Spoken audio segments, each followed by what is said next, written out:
All right, welcome to the Coaches Show here as we kick off the 2025 Corsicana Tiger football season. What an exciting time it is, I know, for a coach to get it up and get going. And Coach, there's been probably more excitement about this season than I can remember in quite some time. You got a little excitement, a little buzz going around here. I know it's good for you guys, your coaches, and your kids. Yes, sir. It's football season. We're excited. We can't wait to show the Corsicana community what we're about, because we did go to work in the off season, and we just can't wait to go out there and show everyone what we've done thus far. Well, obviously it's your first full off season with the kids and with your staff, and I know you got a lot of new coaches as well. Talk a little bit about what this off season looked like versus when you were able to get here last season. So this off season, we were able to institute our plan, which is teach the kids to go relentless effort, 4 to 6, competitive spirit, +2 mentality in our offense. So we did that by lifting weights. We go 1 minute and 30 seconds per set, and we have six sets. Okay. So we'll do that for 9 minutes, and then we'll switch and do a power exercise, 6 sets of 6 sets with 1.5 minutes. So they're on a timer, so they have to get a certain amount of lifts in a certain amount of time, and they got to learn how to be on time, because the game of football is played in time, and we try to model that in our off-season program. And we had an opportunity to get on the mats and do mat drills and toughen them up, teach them how to throw their bodies around and know that you're not hurt or you're not injured when you throw your body around and do those things. So we were able to do the tough things in off-season, and we were able to go out and practice football, our skills, and get great at our skill level. And it has shown to this point. Well, it certainly has, and I know a big part of what you want to do is you come in and establish a tone, right? And Yes, whether that's toughness and hard, you're going past, as you talked about.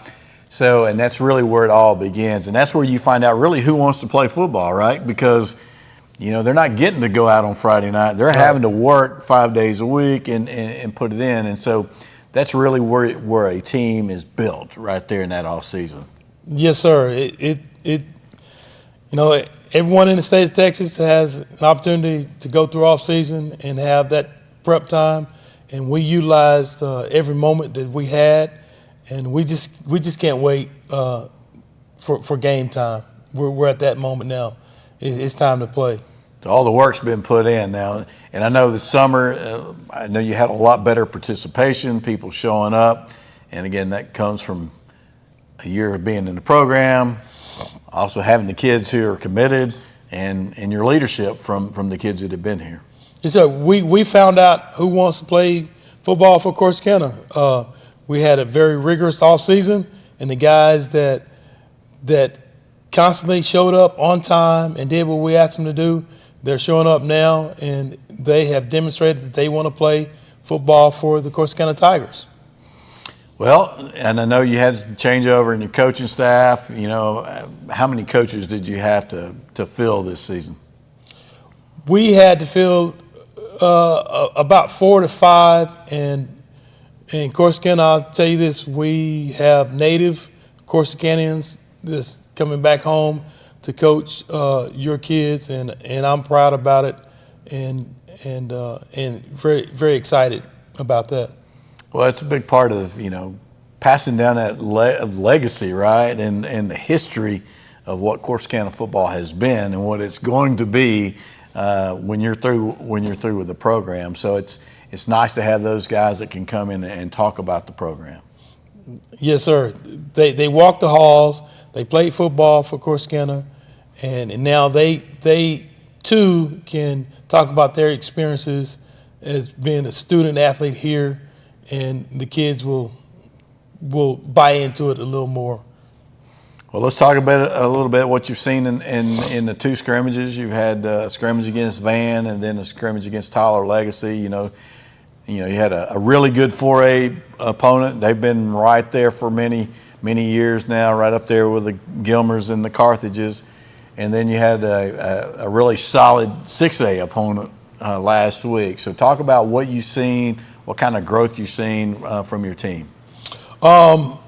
The Van scrimmage, Van is a perennial playoff team, very coached well. The kids do a great job. So first of all, they have a great offensive line, and our defensive front had a great test going against those guys. And I thought we did a very good job of holding up to their offensive linemen. Scheme-wise, offensively, they do a great job over there at Van, and I thought our guys did a great job for just running our base defense, and that's all we did, just work on our base defense. And we did a great job of fitting and being where we were supposed to be and things like that. Offensively, I was so pleased with our offense. They showed their explosion, what can happen when we get certain situations and things like that, and we took advantage of it. One-on-one coverage outside, taking our shots and being able to get behind guys and getting over the top. There's still a lot of work to be done offensive line-wise in our run game, and we need to shore up that, but excited about that first scrimmage. And then we had Tyler Legacy to come in, 6A program. Huge offensive line, yes. Big is all get out. And our guys didn't bow down to them. They were not afraid of the size. And I was pleased with that. I thought we did a great job of fitting on defense and getting to where we were supposed to be. But we can get better at some things. I think they exposed some things up front, but we're going to be fine. We're going to get better at that. Offensive, again, we showed our explosion in the pass game, and we need to shore up our run game. But I was proud overall, offensively and defensively, what we did in the two scrimmages. Yeah, I think from the two scrimmages, the thing that really jumps out at you is the ability to throw the ball and catch it, and not just throw it and catch it, but to throw it and catch it in big plays and get downfield. Have some long touchdowns. I think it's going to be a lot of fun for folks to watch this year. As you have a new quarterback, Kevin Pointer Jr. moved in with his dad. I guess he's a coach on your staff, and so good senior quarterback, experience, and really it's reflected on the field when I saw him play out there, the command he has and the comfort level he has throwing the ball. Yes, we're blessed to have Coach Pointer Sr. come in, a native Waxahachie. We rib him all the time, Corsicana Waxahachie, but and we beat him during that time, the Waxahachie teams. But Coach Pointer does a great job with our H-backs. He knows how to coach, and he gets it out of them. He was a former college coach, so he brings a wealth of experience, number one, and he did a great job. And his son's not a bad quarterback as well. Junior has taken command of the huddle and the offense, and it shows on Thursdays and Friday nights. Well, just the experience level, you can tell, that full-time experience playing quarterback makes a difference. And again, he's very talented, throws a beautiful deep ball, and you got guys that can go get it. You got some receivers out there that can go make plays, and I think that's probably going to be your trademark of your team this season. Yeah, we're very proud. We do have some athletes that can get behind guys and that can catch the football. Damon Brown, he's a two-way corner. I would say that corner first, and then we're going to put it. Defensive coach. Yes, defensive coach, and then we're going to put him over there on the offensive side, and expect him to get behind people. And he made big plays for you last year too, when he had chances. As well. Mark Brown, two-way guy. that's on the outside. Drake Petty can beat you deep, and he's going to catch the ball well. C.J. Davis, inside receiver, that's very explosive. We can get it to him in short spaces, and he can do some things with it. So we're proud of the receiving core and the guys that we have out there. Well, one thing too is, last year your team was littered with a lot of sophomores. This year, when you look at the roster, there's only a couple sophomores, and they're both starters. And one is an H-back, and that's Stoner, Braxton Stoner, and then the other is a defensive lineman, and Jerian Burrell. But you do have one freshman sitting there on that offensive line. And he did not look out of place the other day from a size standpoint. He is a large young man. No, he's a large young man, and he's going to be one of the greats here at Corsicana. We look forward to coaching him and seeing him grow and get better every day. Not every game, every day. We're excited about the youth, and I didn't mention Mr. Stoner as one of those guys that plays H-back, and we also split him out. So we can go 4 wide with him, and we can get in our H-back, 2-back situations with him as well. Braxton's done a great job, and he's handling it well to be a sophomore. Well, it's good to have that versatility. You got guys that can do multiple things right there. And then your running backs, but 2 of the guys are back from last season, Keenan and Christian. Those guys had great seasons last year, and Keenan's just a big, strong kid now. Yeah, I'm just tickled to death. Keenan's a junior, so we're going to have him this year and next year, and then Christian Evans is coming around as a running back. So we feel very confident and very pleased with those 2 guys that's playing running back for us. Well, and defensively, that's your area, right? So I know you want to talk a little bit about your guys over there, and you do have a lot of returners over there as well. So defensively, I feel very confident and great about them, and it starts up front with our defensive front. We have Tanner, which is the strongest guy in the state of Texas, over 600-pound bencher that plays tackle for us. Fidel is also a defensive tackle, and he's coming around. He's a pretty strong guy. He got pretty good playing time last season. Yeah, also. He did. Our right end, Josiah is undersized, but we're going to utilize his speed and quickness. And he showed up a lot last year, to rush the passer. Yes, sir. Yeah. And then J.B. Burrell, sophomore defensive end, a lot of upsize. He's going to be an outstanding player for us. And I can't say enough about our 2 inside backers, Alan Walker Jr., A2, and then Adrian Bivens. Those guys are doing a tremendous job for us, plugging the gaps and being physical. And then our overhangs, Frank Jackson and Jonathan Gray. And then we have Mark that's playing our free safety. And we got Damon, 2-way player at corner. And Quaylen is our right corner, who's also a sophomore. I forgot about Jaqueline Walker, sophomore. Jaqueline Walker, sophomore.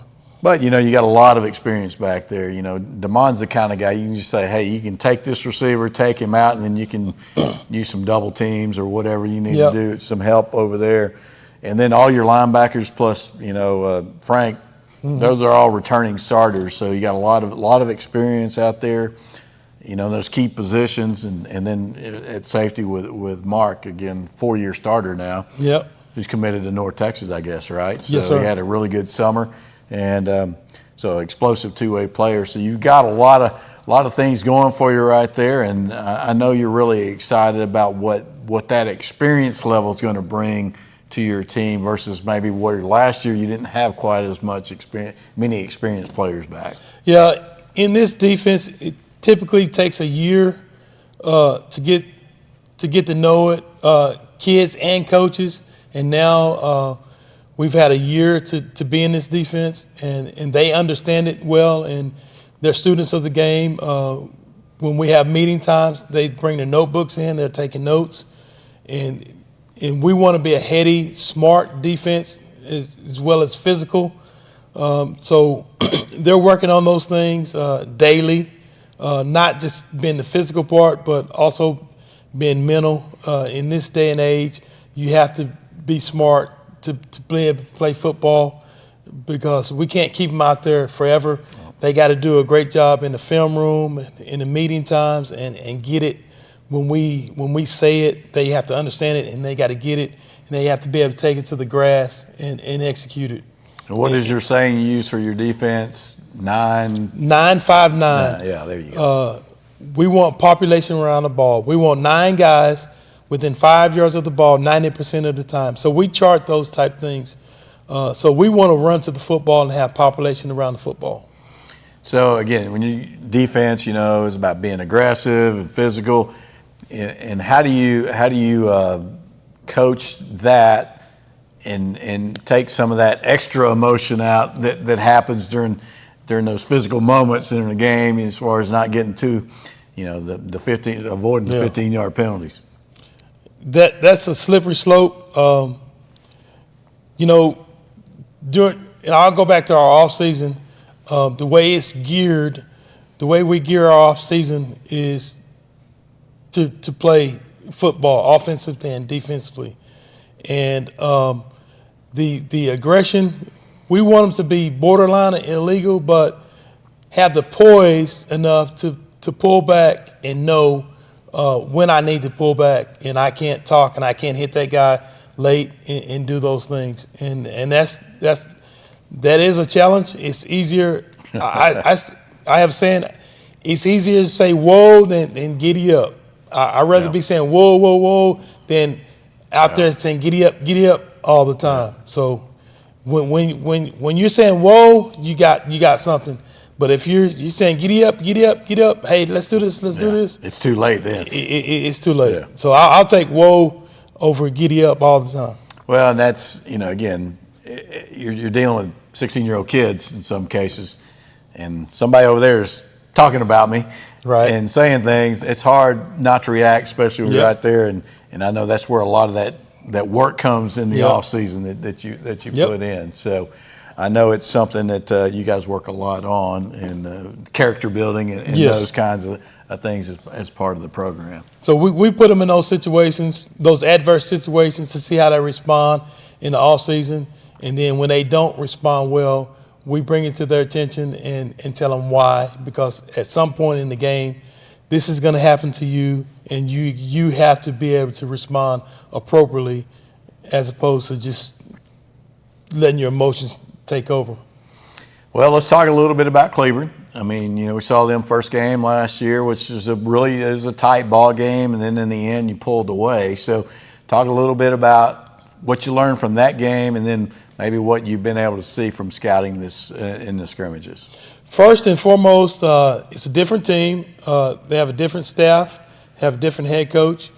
I spoke with Coach, and he said he got some different players out this year, and we had an opportunity to watch them live with our eyes. They are different. They came out with a lot of energy and passion, and they love playing football. So it's going to be a challenge for us, and we will be ready for that challenge when we face them Friday night. I think that they're better than they were last year. They try to spit the ball out and get it out quickly. With the one scrimmage that we had a chance to watch,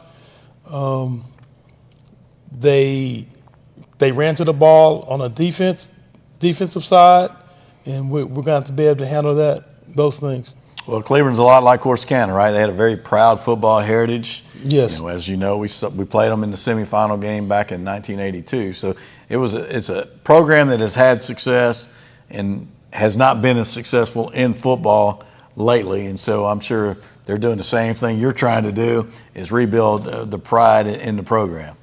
Yeah, I know the challenge that he's going through in that program, and trying to build it up. And right now, they have all intentions to come out and beat us and give it their best shot because they have a new coach and new staff in there, and that's what they're going to try to do. And I know that, and we are going to put up a fight and do our absolute best in year 2. Well, let's talk about you a little bit. In the offseason, you were named the athletic director as well as the head football coach. Talk about what that does to you, your time, and how you have to allocate yourself maybe a little bit differently than you did when you could just focus on being the head coach. So, yes, I did accept the athletic director's position, and I did it because of the staff that we have, the leadership that we have on the football program, and the different coaches that we have, so that if I need to step away from football end of it, the job here is going to be taken care of and it's going to be done. I just love this program so much. I didn't want chaos to set in that time of no leadership, so I just stepped up and just wanted my leadership style to come alive in this program and continue and elevate this program, the overall program of Corsicana athletics. And I just felt called to do that, and I'm blessed that I was able to do that. And we are Corsicana, and we will compete at the highest level there is. Well, off to a great start here. I know you're excited to get this season rolling, as we all are, and we're ready for that opening kickoff coming up here shortly. And so, Coach, good luck tonight. Let's get off to a 1-0 start and get those Tigers rolling. Again, he's Eugene Rogers, head coach of the Corsicana Tigers. I'm Rusty Hitt. We'll be back for more of the pregame show after this.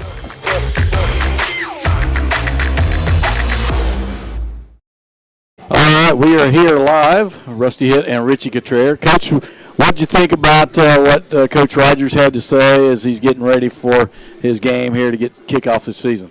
Coach Rogers pretty much told us what it took to get to this point right here. You know, he was hired late in the spring last year, didn't have a full off season to really install his thoughts, his mentality, his beliefs, and then you could tell in the coaches show that he talked a lot about that and stressed that tremendously.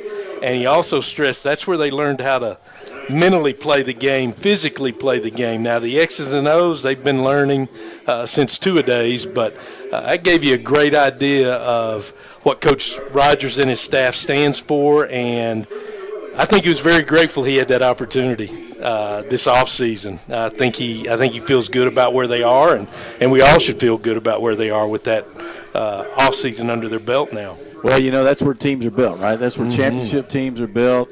That's how winning teams are built. It's in the offseason. That's not what happens between August 15th or whenever the first day of practice is till you finish in November, hopefully November, late November, or December. But the reality is it happens in January, February, March, April, May, and through the summer.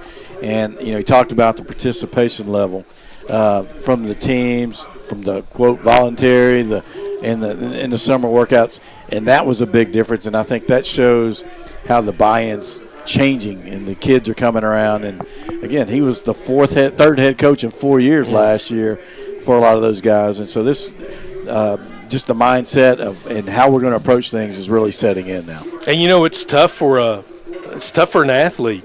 You know, January comes around, you're coming off Christmas break, and now you're grinding. I mean, they're really putting a thumb down on you and expecting a lot from you. Coach talked about, you know, throwing your body around, the mat drills, getting stronger, being able to control your emotions in different situations that they challenge the players in. You know, it's tough on them because they're getting closer to the summer, and the summer means fun, but he has a core of players here that have really bought into it, and their leadership, I think, really paid off for the summer, getting other players and athletes up there to be a part of those workouts, 7-on-7, and anything and everything that dealt with football. Well, I think 7-on-7 is a big thing that's a little different than in the past. used to be. And I mean, obviously it's been around for a while, but I think that's a great opportunity for guys to be together in a competitive environment. Not quite the same, but similar. You know, they're out there having to compete against guys, and you're playing against good teams in the summer, and you're going a lot of one-on-one situations. So it's a chance as a player to work on the competitive drive you need to succeed yourself. And plus, it gives you a chance to play football. I'm playing football. I'm not getting, yelled at because I didn't do the mat drill right. I didn't lift the weight in the amount of time I wanted. I'm playing football now. So that adds to the excitement of the players. Well, I tell you what, there's a lot of excitement here. We're ready to go. We'll kick it off and take a commercial break here as we get ready for the pregame show coming up at 6:30. You are listening to Corsicana Tiger Football on 106.9 The Ranch.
And now, welcome to Corsicana Tiger football here from Cleburne, Texas. Rusty Hitt, Richie Cottrell, Chuck Williams down on the field with you. We are glad to be with you here. Glad to be back on the radio here at the ranch. We appreciate those guys.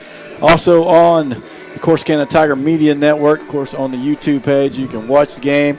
Don't expect a great picture like you get at home because we got one camera.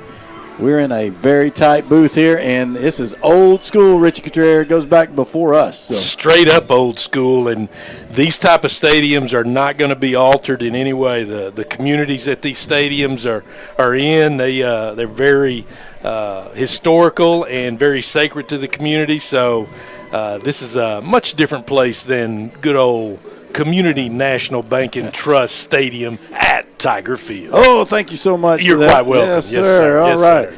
Well, we do thank our title sponsors. As you heard there, Vans Custom Jewelers is one of our title sponsors, along with Community National Bank and Trust of Texas, as they usually are for Corsicana Tiger football. We appreciate you guys being with us here and looking forward to kicking off this season. And as we talked about, Coach Rogers is excited.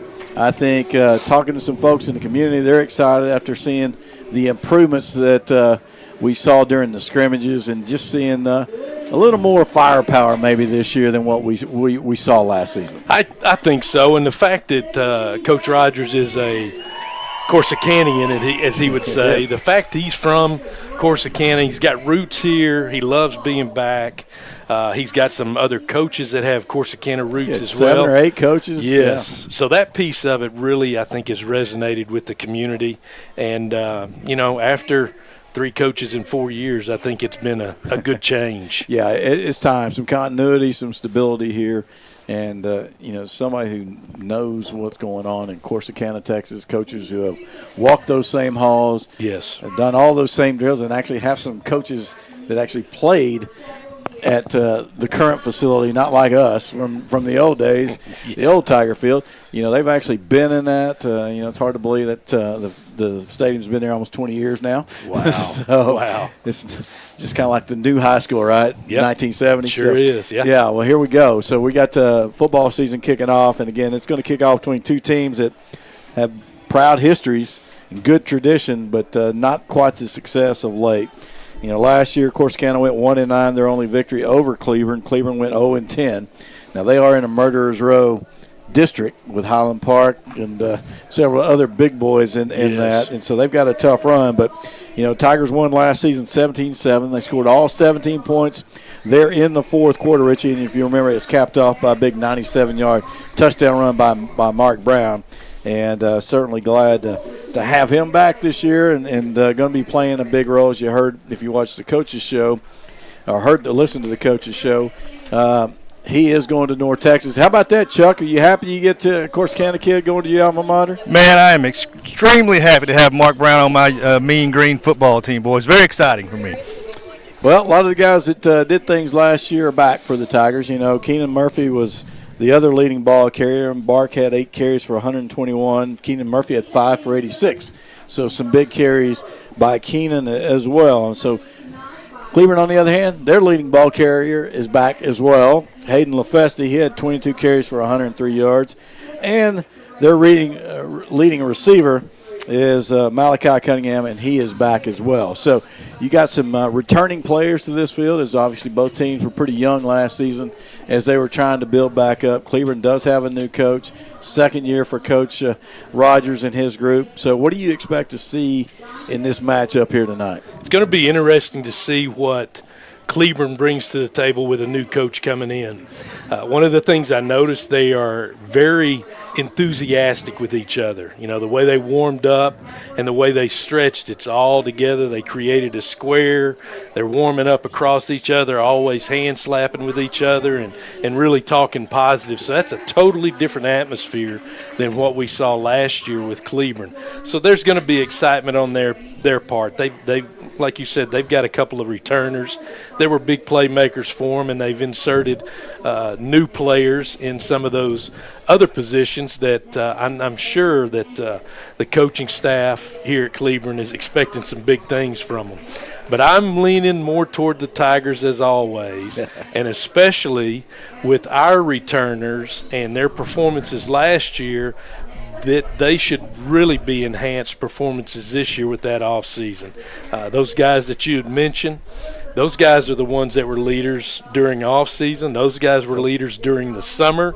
So you've got the key players or key stat players from last year that are a big part of the leadership this year. And I just think that we're going to see a whole different team, a whole different mindset, and I think we're going to be proud of the way the Tigers start out the season here tonight. Well, I think, one thing we saw during the scrimmages, throwing the ball is definitely a lot more prolific this season. It's probably going to be the calling card for this team is, Kevin Pointer Jr. moves into town. He's a senior. Yep. Experienced quarterback. He played quarterback last season. He had almost 1,500 yards passing.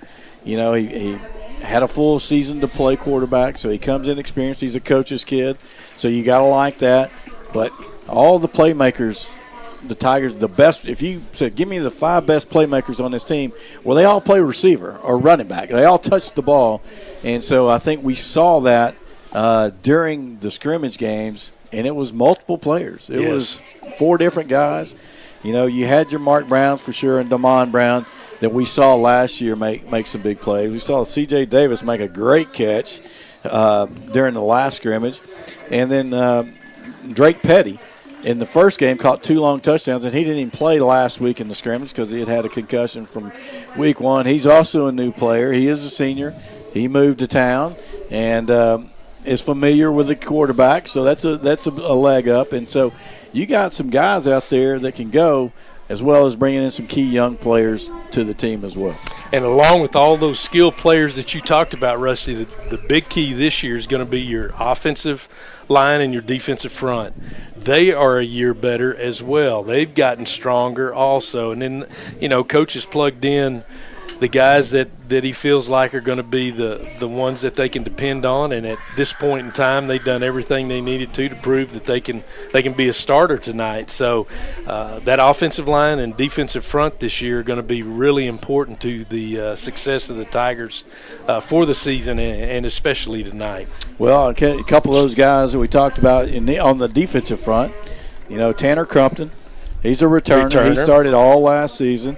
He's a senior. He set the state record for bench press at the powerlifting meet. He bench pressed over 600 pounds in powerlifting at the state meet. That is crazy. And then Josiah Lopez had a ton of action last year off the edge, a lot of action. And then those guys in the back, that second level. Adrian Bivens is this will be his 3rd year on the varsity. Alan Walker is his 2nd year. Probably your leading tackler last season. Frank Jackson was a sophomore last year, got a ton of action at Rover. And then on the back end, you got Mark Brown at free safety kind of patrolling back there, along with Damon Brown, who's a capable cornerback of shutting down one receiver. I think it's very promising. Our defense looks very, very solid with all the experience there.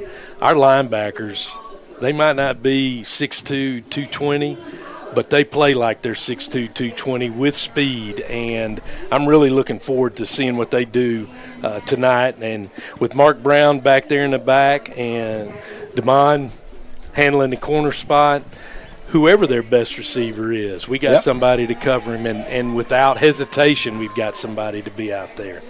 Well, a lot more experience this year. Last year we probably ran out 10, 14 sophomores. On a continual rotation, it seemed like. Always out there. And then this year we've got 3 sophomores up. They all start. Mm-hmm. You got a starting corner, Jaqueline Walker. You got a starting defensive end in Jerian Burrell.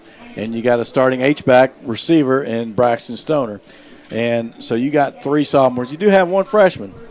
Big boy. We do. You got a big boy. He sure doesn't look like a freshman. He's got a size 14 shoe out there. Jashawn Mathis playing guard on offense. So you got 4 what you would consider underclassmen, sophomores or freshmen playing up, which is a whole lot different than before. And the other thing that does, it allows what was a very successful freshman unit to mostly stay together. And that's how you build the program, right? You try to get those kids. You started building depth, and so that's a good start. We'll see. Hopefully you don't have attrition. You're able to leave it that way and let these guys grow into the roles. It does feel like we've got some depth that we didn't have last year. And the reason we didn't feel like we had it last year is because we had so many sophomores that just had to be up by necessity, and then they just have to be thrown in the game just so quickly. And those guys that were thrown into the games last year got valuable experience, and now they are the starters. So they understand the varsity game, they understand the scheme and the coaching staff better, and we feel like that, as Coach Rogers says, he's got buy-in and a lot of people that are a part of what's going on here now. I feel good about our depth, much better about our depth this year than last year. Big step forward, so we're looking Huge. forward to that. Why don't we take a break here? We come back. That's a look at Corsicana. When we come back, we'll take a look ahead at what we know about Cleburne, which is not a whole lot, and the season ahead. But we are looking forward to, again, Corsicana Tiger football. Again, thanks to our sponsors. One of those is Brinson Auto Group. We appreciate them as well. Now let's take a 2-minute break. When we come back, again, we'll look at the opponent for tonight's game.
Here on 106.9 The Ranch, along with Corsicana Tiger Media on YouTube. We're glad. And the Worldwide Ranch, right? The app, you can listen any number of ways here, listen or watch. So we got you covered. And we are going to have a good time here tonight. Corsicana Tigers coming out playing Cleburne Yellow Jackets. Let's go down to the field. We have Chuck Williams. I see Raymond Lennox over there. You going to get him on here, Chuck? Raymond Lennox on here. We thought he wasn't going to be here, and he was kind of offended that we thought he wasn't going to be here, but he is here. And, as I always do starting these broadcasts, it's the most wonderful time of the year. That's the last I'll sing on 106.9 The Ranch. But I hope so. All right, so talk about the eye test here before we move along here. You got down on the field in time to watch a little warm-up. Tell you what, Cleburne's picked to finish last in that Murderers Row district that you guys mentioned in the pregame, but they do have some size, fellas. The quarterback listed at 6'1", and I think he may be 6'1". I don't think they fudged that. Tigers obviously looking good, as you mentioned. The three sophomore starters looking athletic.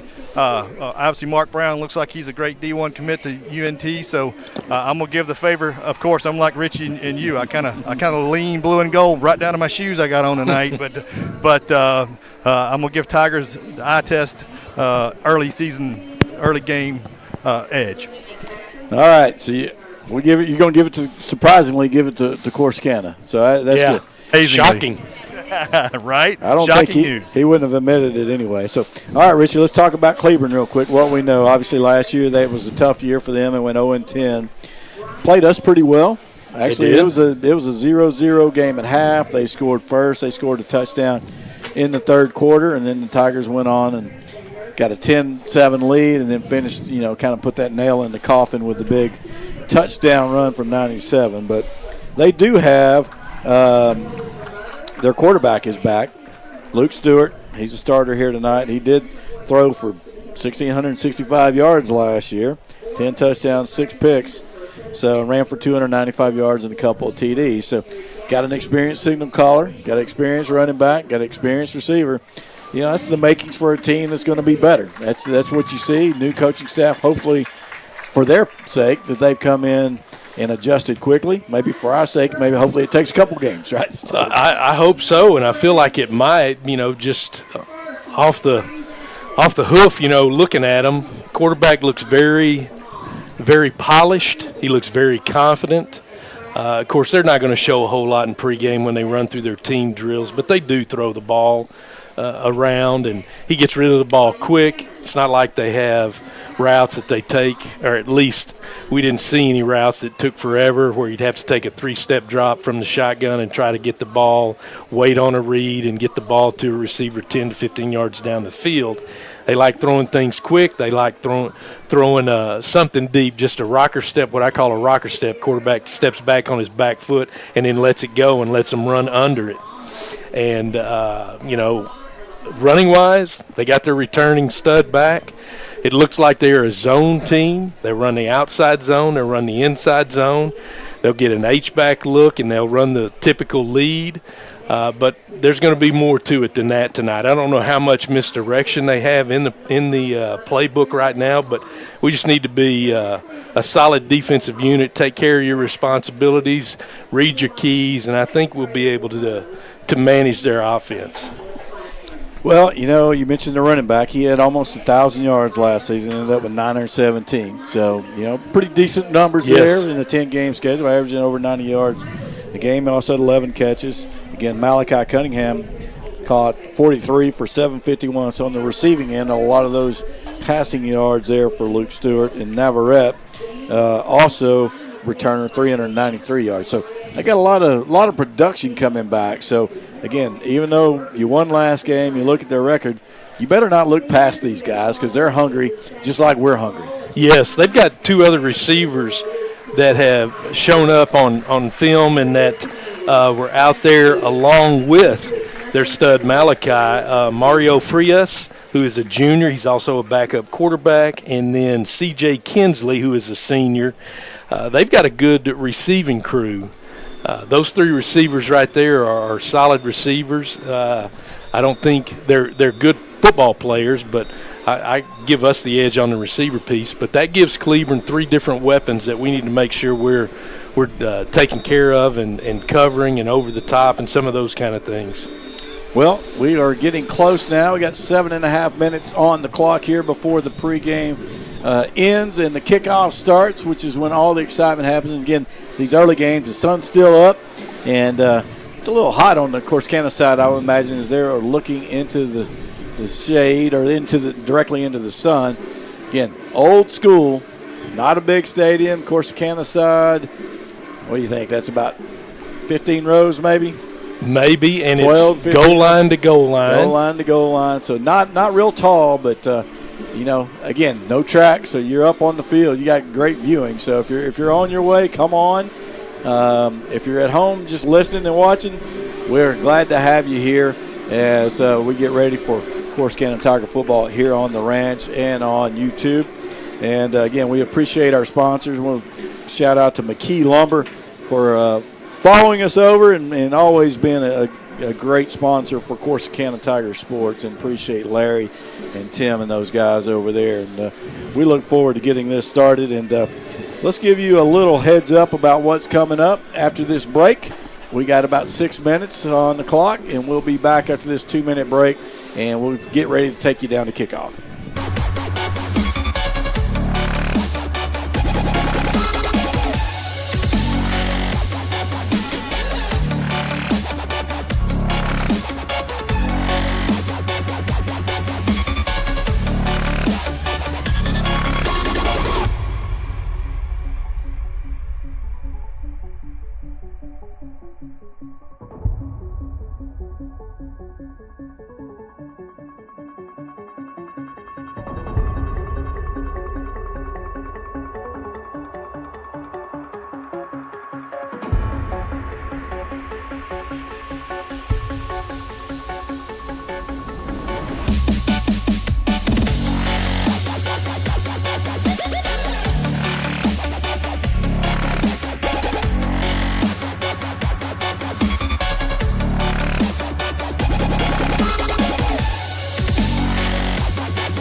All right, back here at Cleburne at Yellow Jacket Stadium, Rusty Hitt, Rich Couturier, and Chuck Williams. Jonathan Seaton on the board here. Thomas Winsler on the board op at the radio station. We appreciate everybody here tonight for tuning in as we get ready for this ball game.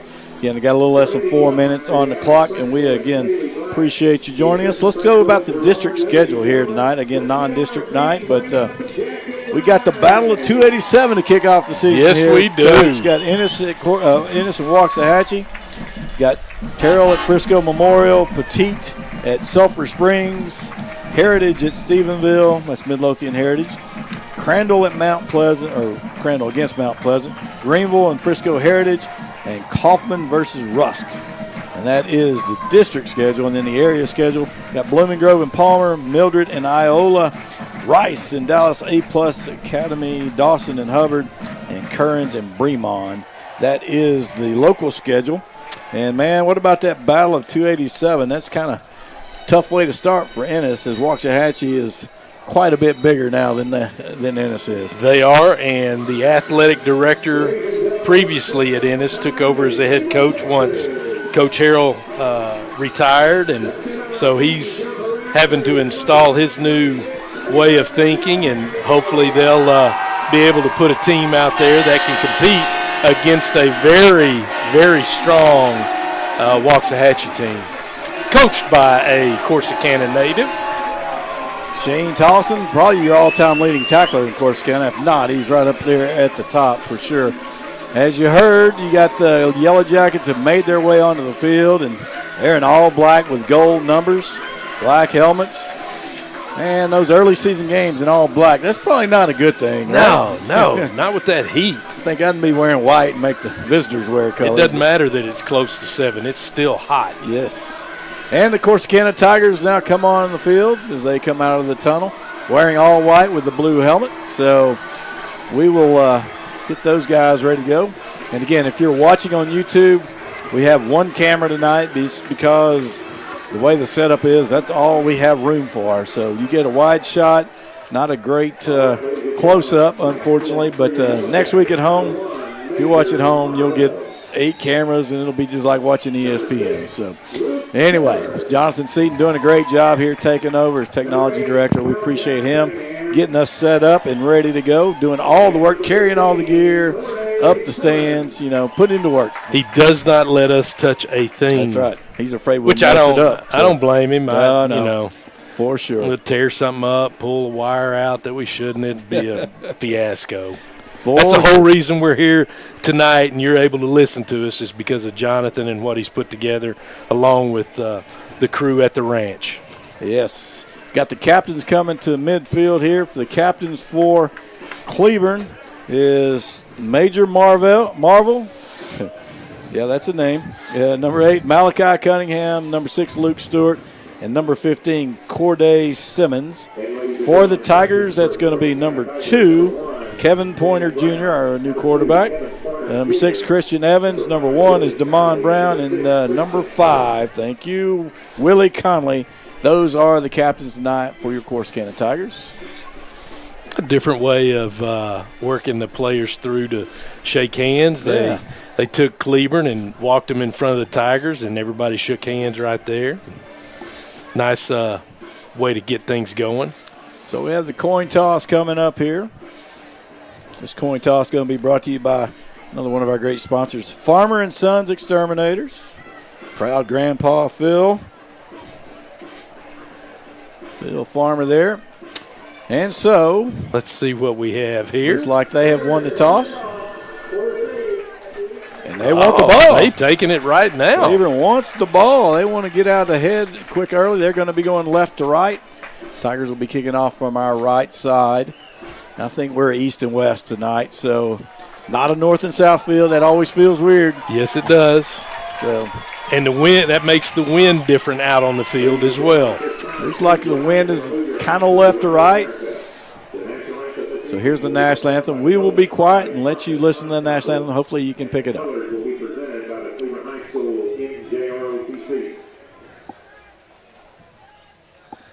The ROTC coming to the center of the field with the flags.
All right. Got the trumpet corps right there. Did a great job on the national anthem. Hopefully you could hear that at home. And we are getting ready now as Cleburne will take the ball here to start this game off. We'll have a kickoff brought to you by Northside Baptist Church. Giancarlo Zuniga will kick it off here for the Tigers. He is a junior returning kicker. Took over after game 1 and game 2 last season. Yep. All the kicking duties. Did a great job, especially punting. He really did a good job punting the ball. And, he got a lot of action in the scrimmage at receiver. He did. Good athlete. He right sure there. did. And impressive, too. Yes, made some catches. Yes, he did. How about it? Let's give a shout-out to Zach Belts. He's at home watching, listening. Would have been a linebacker, sophomore this year, and tore his ACL in summer workouts. And so get well quick, Zach. He'll be a big part of this team going forward in the next couple of years. So it's part of that Belts playing crew, Linebacker's just in the name, right? Yes, it was. So Here we go. John Carlo getting ready to kick it off. What we got deep there, Coach? Can you tell those Let me numbers? get my binoculars on and let me see. You got those numbers scrunched up. We got 0, 1, and 15. There you go, There Chuck. you go, Chuck. There you That's go, what Chuck. we pay that guy for. Yeah. Julian Amaya, Major Marvel, and 15 is Corday Simmons. Again, here's the opening kickoff brought to you by Northside Baptist Church. Let's play some football.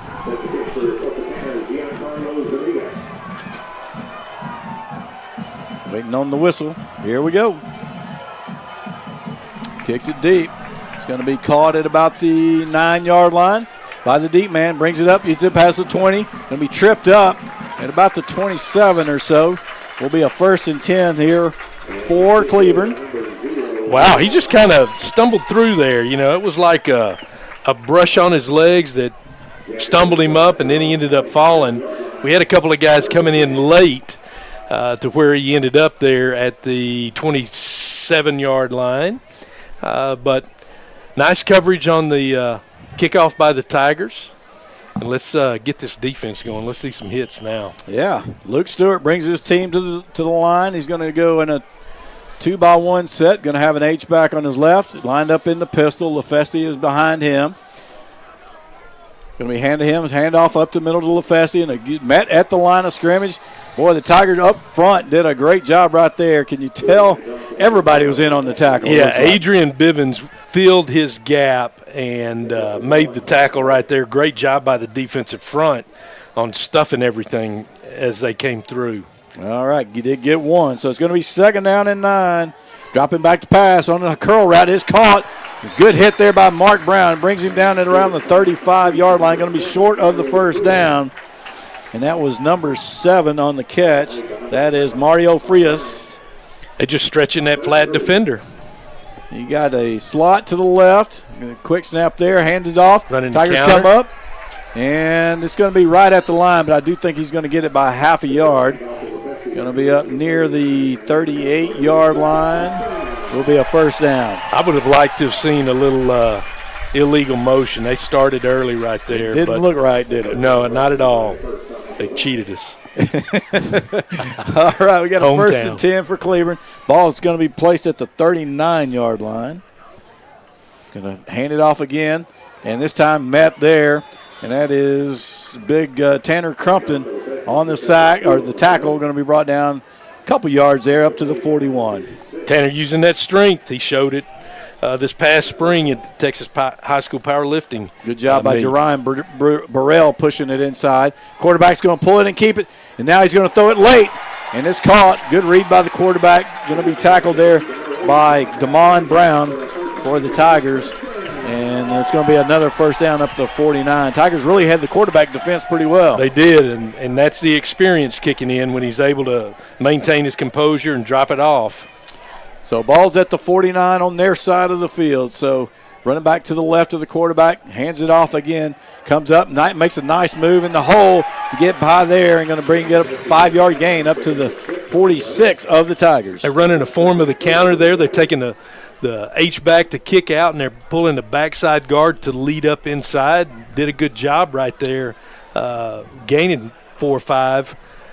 Just need to do a better job of stuffing the double team and not getting pushed out so they can pull up in there and lead. So it is 2nd down and 5.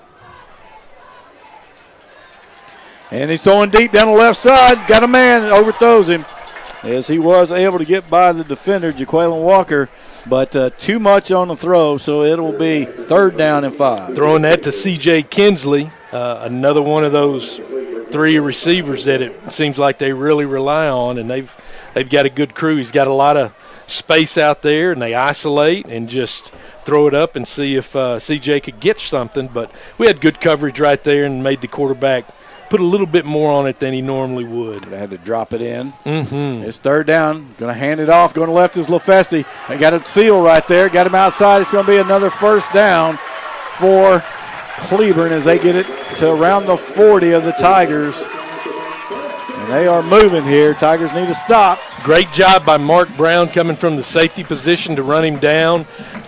They just got Frank, I think it was Frank out there. They got Frank sealed off, and they just ran the play well. Drop back pass. Little pressure. Now he comes up the middle. He takes off and breaks a tackle there. He's brought down by Damon Brown near the first down. He's going to be a yard short at the 31 of the Tigers. And, again, boy, the middle just opened up wide for him right there. It really did, and that's just their offensive line getting guys. We're staying in our gaps, but we're not maintaining the area we need to. 2-by-2 stack. They're going to throw it quick out to the right side, and a good tackle right there. Damon Brown getting off the blocker, making a tackle, but it will be a first down. It's going to be marked at the 27 of the Tigers, and that is the 4th first down in this drive. 2-by-2 stack on each side, going quick left, leads him up the field. He catches it, stumbles forward. No, he did not catch it, so he will be an incomplete pass. That was not a great pass. If we had somebody breaking right there, it's potential to go the other way. You could tell on both sides of that particular play that the oxygen that they are receiving is not quite enough, and the quarterback throws that low and in front. So throwing from the right hash all the way out to the numbers. Long way, same place again. This time he catches it, gets a block. Good job. That's a Walker out there with a shoestring tackle. It's going to be 3rd down, but only a couple needed as they get up to the 20-yard line. Nice execution. Backed off and didn't have something coming back. They just backed off the receiver to make that throw, and he's a stationary target. Just throw at the target. Pistol out there, strong to the right side, going to the wide side. They hand it off up the middle. LaFesti comes up. He breaks the tackle. He will get into the secondary and have a first down, as it will be first down inside the 10-yard line. And mark it right at the 10 or just inside? Just inside? This linesman looks like they're going to mark it right at the 10. So we'll not be able to get a first down without scoring.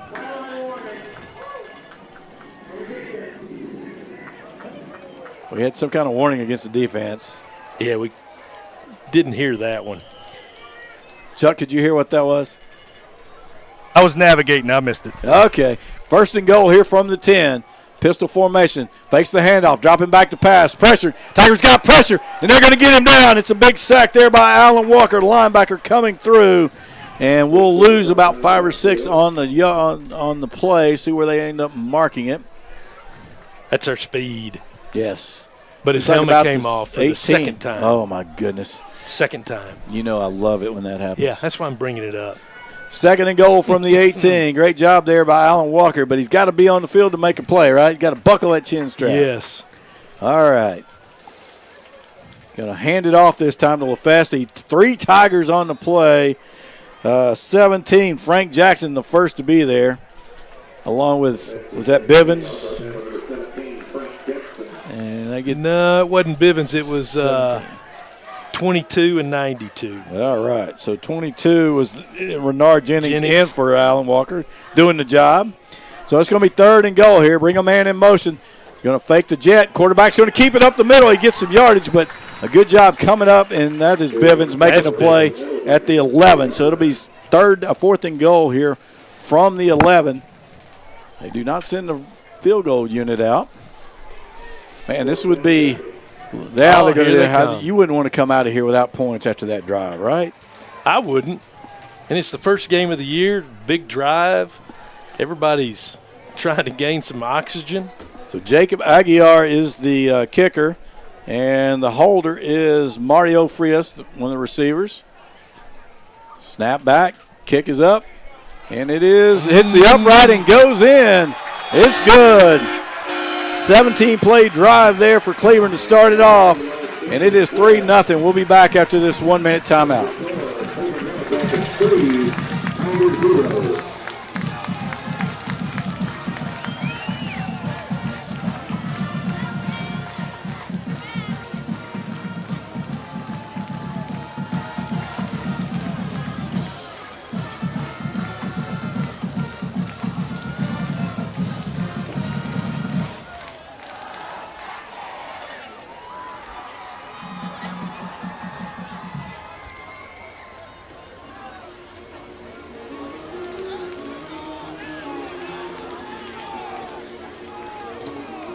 Field goal sponsored by James Hardy.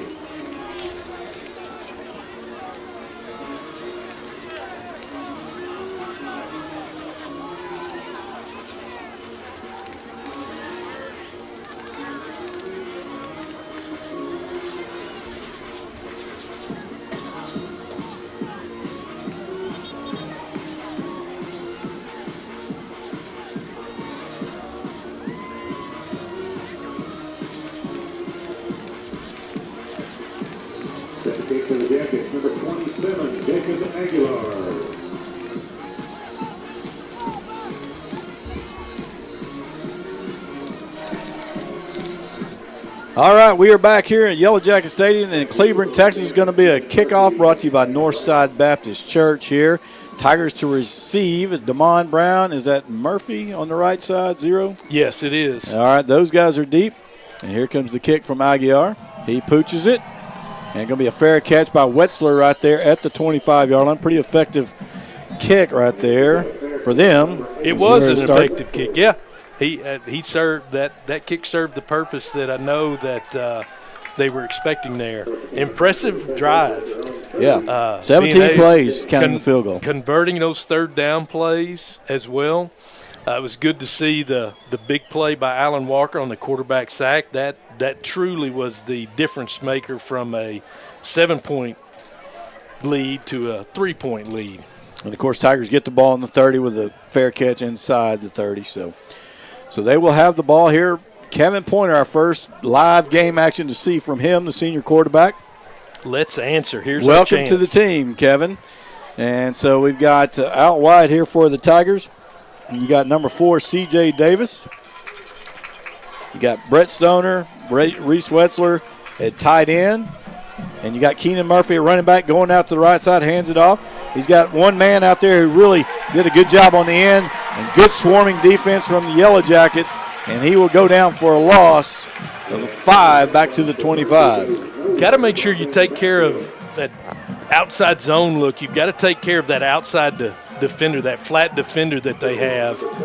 He did a great job of running up and making the play. He didn't have to avoid anybody and set the tone there defensively for him. Fakes the handoff. He's going to throw it deep. And he was held up. Drake Petty was held up by the defender. There's no flag on the play. Good job of pressure defense by the corner. The reaction of the coaches kind of made me wonder if maybe he didn't have the right route. Yeah. So, but needless to say, first pass incomplete. We've got a 3rd and long and just trying to see what we can get out of this here. All right, we got trips to the left side. Solo man out top. Got Pointer behind the center. 3rd and long. There's a flag on the play. Throw it short here to Stoner. He catches his first pass, but it will not probably count because of the flag. But if they can decline it, I'm sure they will, as he only gets to the 29-yard line. Gain of 4. Well, I think it's on Cleburne because number 1 was showing blitz, and he got into the neutral zone and probably didn't get out of it enough. Attaboy. So it is. I'm watching the quarterbacks. I don't see. I got you. Yeah, so he was coming on the blitz. Showed it very, very early. Poor timing on his part, and it cost him. Great. So now we're 5 yards closer. 3rd and 10. Yes, very manageable. So he tried to spread them out right there and hit that underneath guy and see if he could break a tackle. So they're going to go twins to the right. Got an H-back. Actually, he's going to line up at tight end. Got one receiver out here. Got a defensive 4-1 front. Got 5 in the box with the outside blitzer. Going to fake the handoff, throw it quick. Stoner with a quick catch. He catches another one. It's going to be a first down. That's going to be a Chuck's Paint and Body first down here up to the 45-yard line and getting the sophomore involved quickly here. Yes, and Pointer pinpoint accurate. Great job by Stoner getting those hands up and catching the ball in between a multitude of Yellow Jackets there and then hanging on to it. I think he will eventually learn that trying to keep dragging somebody might not be the best bet. Yeah, these aren't ninth graders. No, they aren't. They're going to tag you. But good effort right there. 1st and 10, rolling out to the right. Going to throw it underneath, and Petty with a catch. Great job right there, and a throw under pressure. His helmet comes off. But they're going to give him a first down. I thought that was a pretty generous spot, by the way. I thought he kind of came across the line. I thought so, too. But it is another first down. That's 2 first downs. All right, that's going to bring Jabraylon Jones in as the quarterback. Had a lot of snaps last year, yes, obviously. He did. He played most of the games. Yes, he did. So Jabraylon comes in. This is not going to be new to him. Got Keenan Murphy in the backfield. 2 receivers left, 1 to the right. Handed off to Murphy.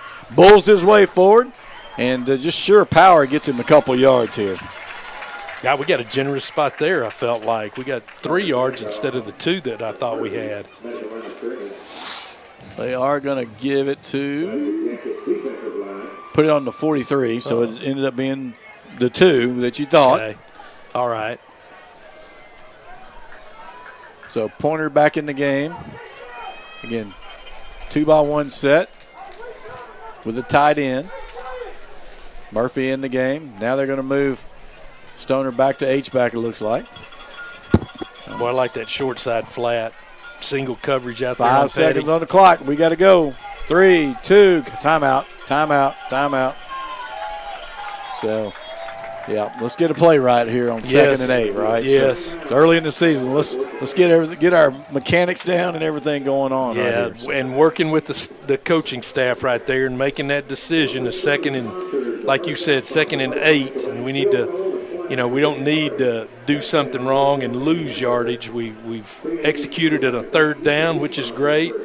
Decent run there on 1st down, but we've got to. It's even with the players, the coaches are also, making sure that what they have in mind is going to work, and if they see something different than what they thought they'd get, then they've got to rethink it. Great job on the staff calling timeout and not trying to force something in there. All right, Chuck, how's that sideline feeling right now? Oh, fellas, it's feeling good. Everybody wants to start their weekend with a little R&R, and that's not rest and relaxation. That's Rusty and Richie on 106.9 The Ranch. Oh, boy. Here we go. Gosh, here we are. 2nd down and 8 right here. Man, we got 2 receivers out to the left side. You got Drake Petty up top by himself. Tight man coverage. Maybe a little. Yes. Let's go. They taking care of that short side flat. Going to hand it off to Murphy. And, again, pressured up the middle. Big loss. Not much room in the run game so far. No, right there they just beat us up front, and we've got to do a better job of just stopping the point of attack by those defensive linemen. We got to be able to be shoulder to shoulder, and they've got to run through 2 people and not be able to slide through somebody like they did just then. All right, we got big 3rd and 14. Got trips to the left out here, kind of in a bunch. Pointer bunch set. Calling it off, calling snap. Quick throw out here to Petty. Looking Make for a that block. big, yes. Breaks 1 tackle. Keep But going. he gets hit. Keep He going. kept his feet, goes forward, gets up to the 40. He's going to be short, but puts you in a spot. Gives you a chance here if you want to go for it here. Sure does. 4th and 5. Make you think.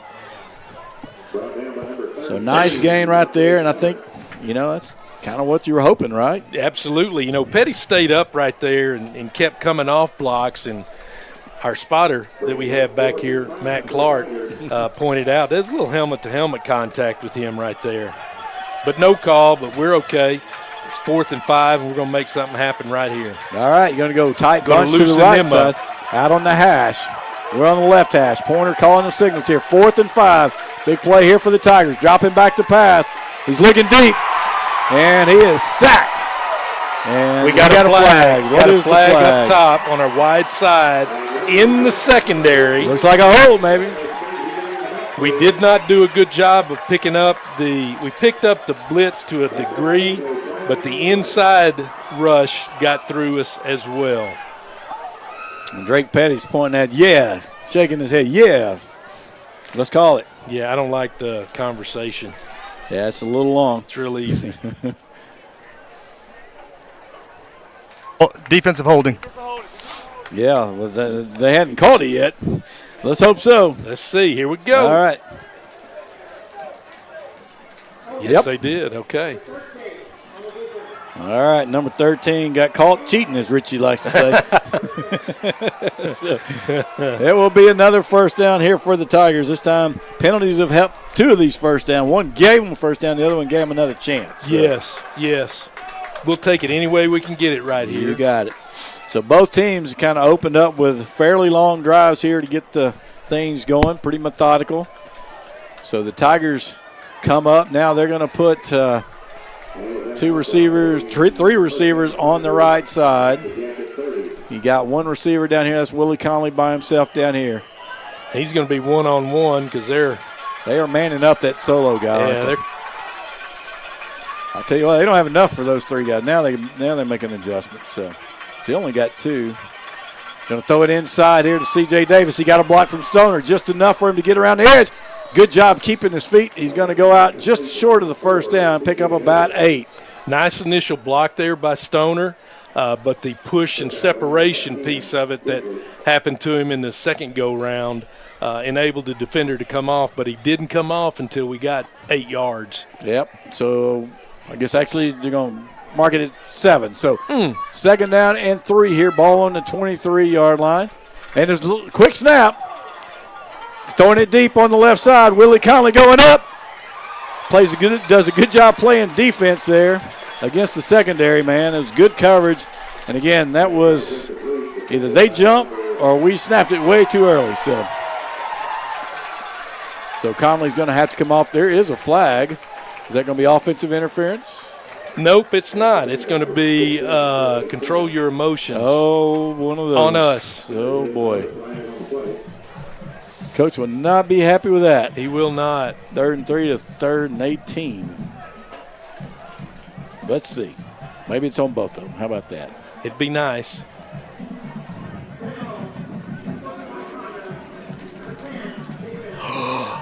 Okay.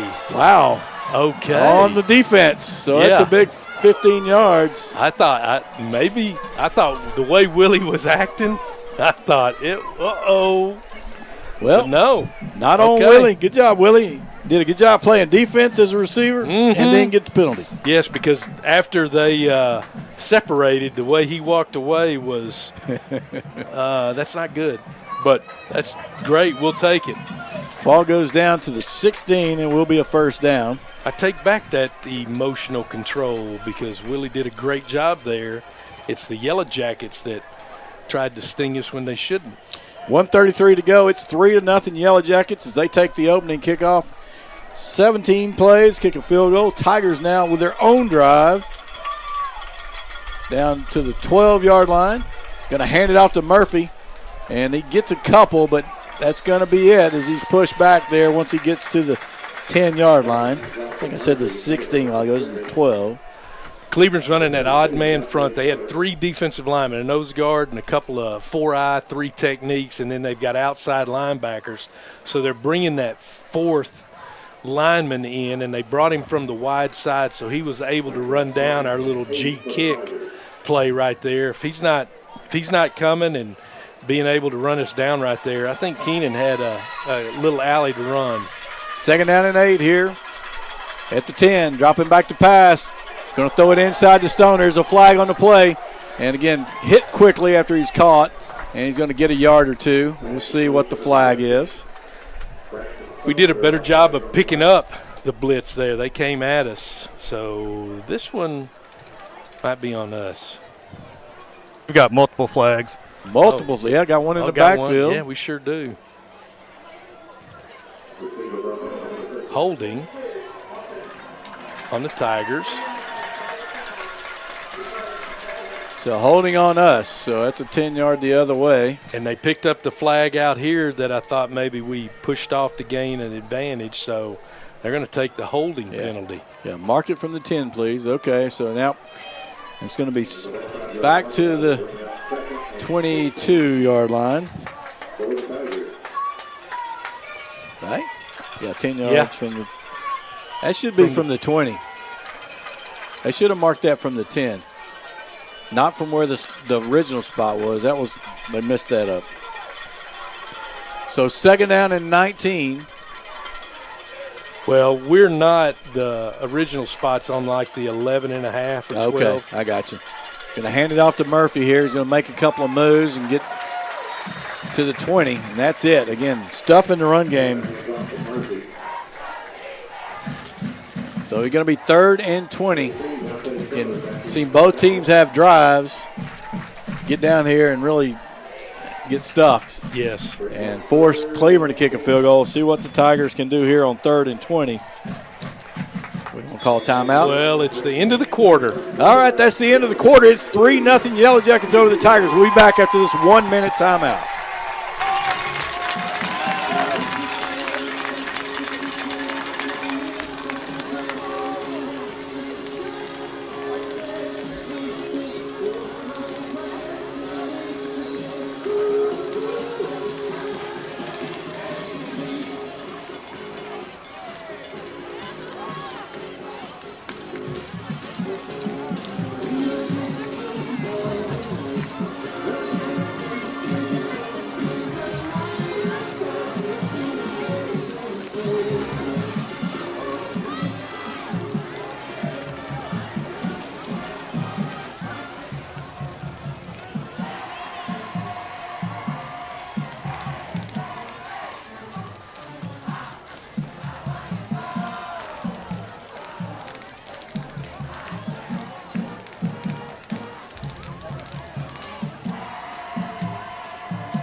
All right, welcome back here to Cleburne Yellow Jacket Stadium. Tigers will have the ball.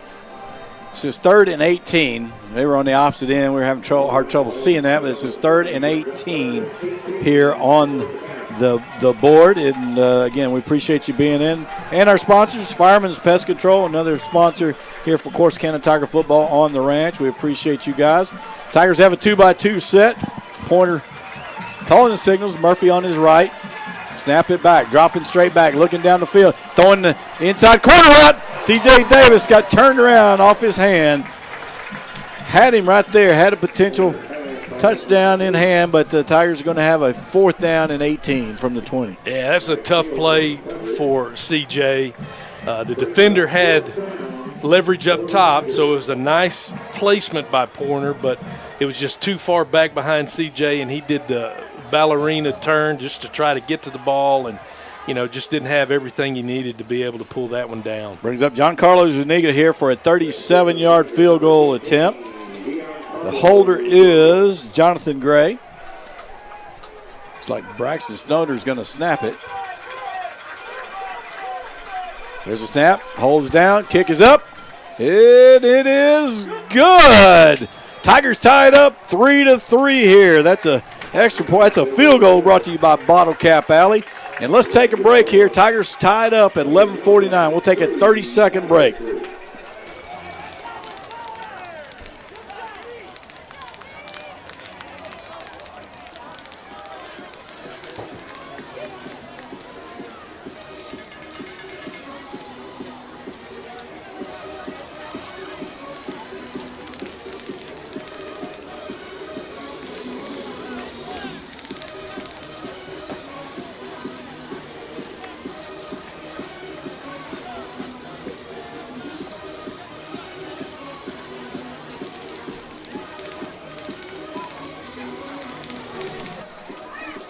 All right, we are back here in Cleburne. It is a 3-3 ball game, 11:49 to go here in the half. Chuck, how about that drive?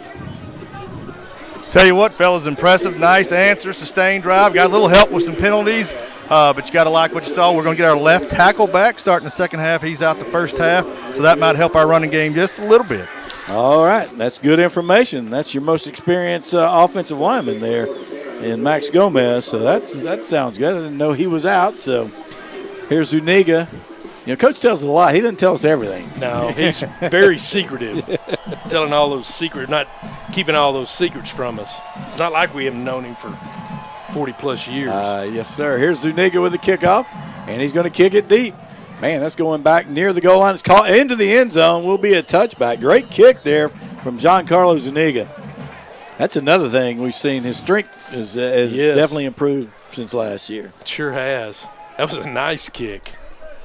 Of course, he's amped because he just kicked a field goal and scored for us and feeling good about it and letting everybody know, here's what I can do. I got us at a 14-play drive, which is not totally accurate because we had a couple of penalties led to first downs there. So probably a 12-play drive. Started at the 30. They got to the 20.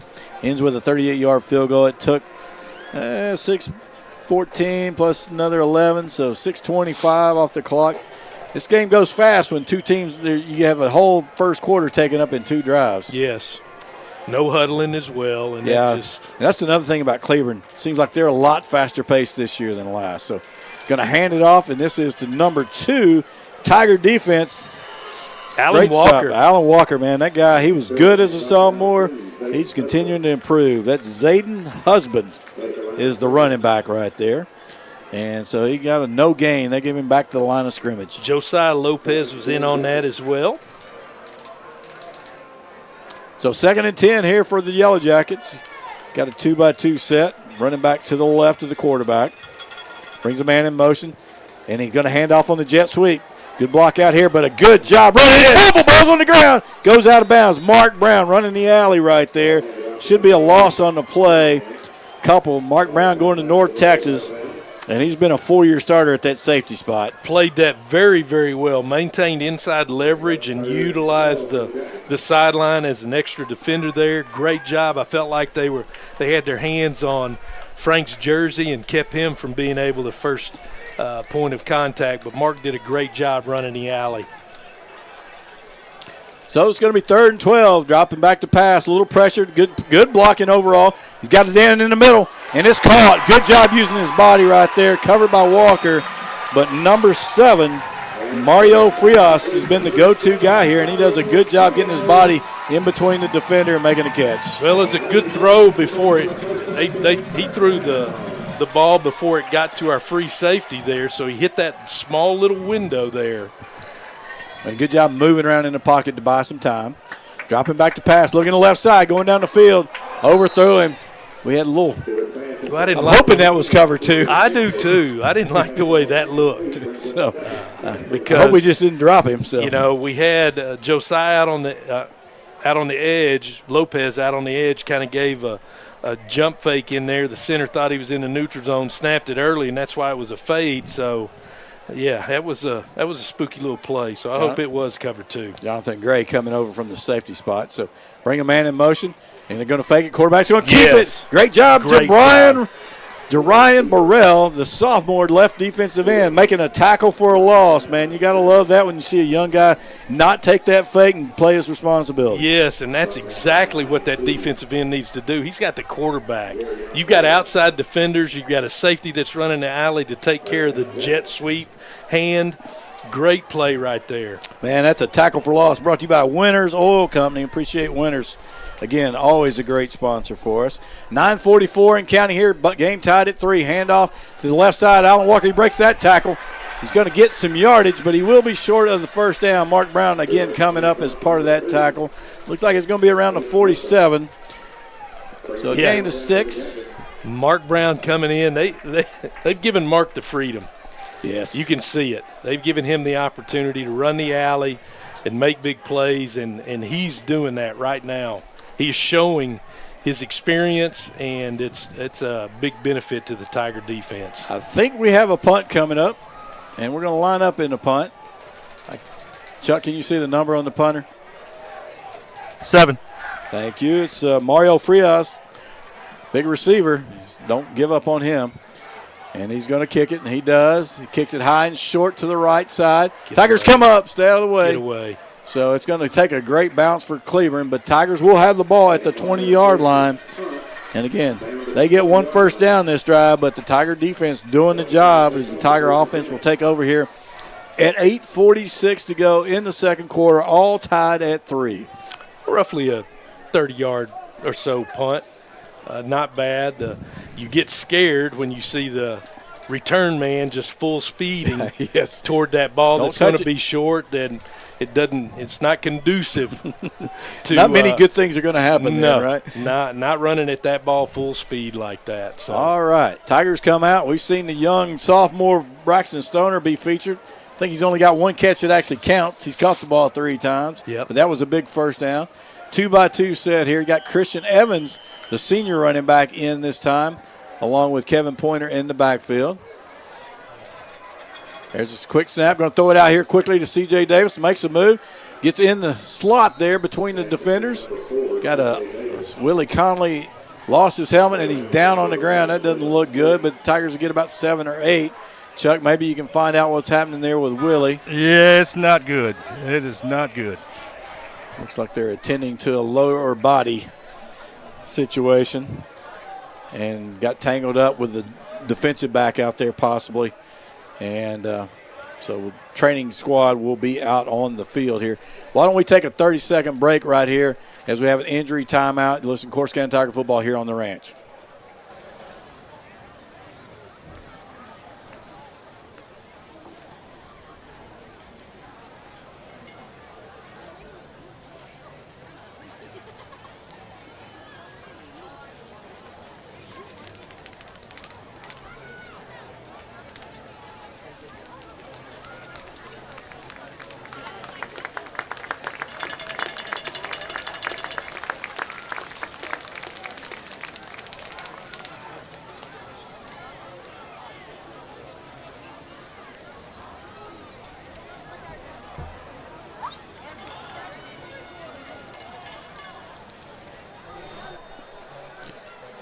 All right, we are back here. It is second and a short 2 here for the Tigers as they come out. Willie Conley did walk off the field, so that's a good sign. We feel good about him. He's jogging over there, so we'll be happy about that. One of those at the moment maybe felt worse than it ended up being. So we got 2 receivers right side plus a tight end. Going to hand it off inside to Evans, who slashes through. Not going to get it. He's not going to get it. He barely gets to the line of scrimmage, looks like. And again, the run game just has not really done much here tonight. Well, we haven't, and, you know, the run-through of a linebacker there, not being able to have your eyes up and picking him up because we're running a zone, so we ought to be able to, you know, be shoulder to shoulder and maintain a wall there and give that running back an opportunity to find a gap and break through it. He found the gap, bounced it outside, but he got run down from the backside backer, the outside backer. We got a 3rd and 1. What do we call it? What do you call this package? The elephant package, or?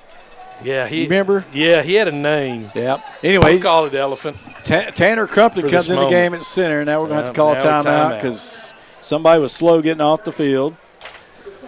So you bring in the big boys here. You bring in Big 99, Fidel Gonzalez. You bring in Tanner Crumpton. You can see there's somebody else that came in the game to get that push. And it may be a tush push. So. A tush push.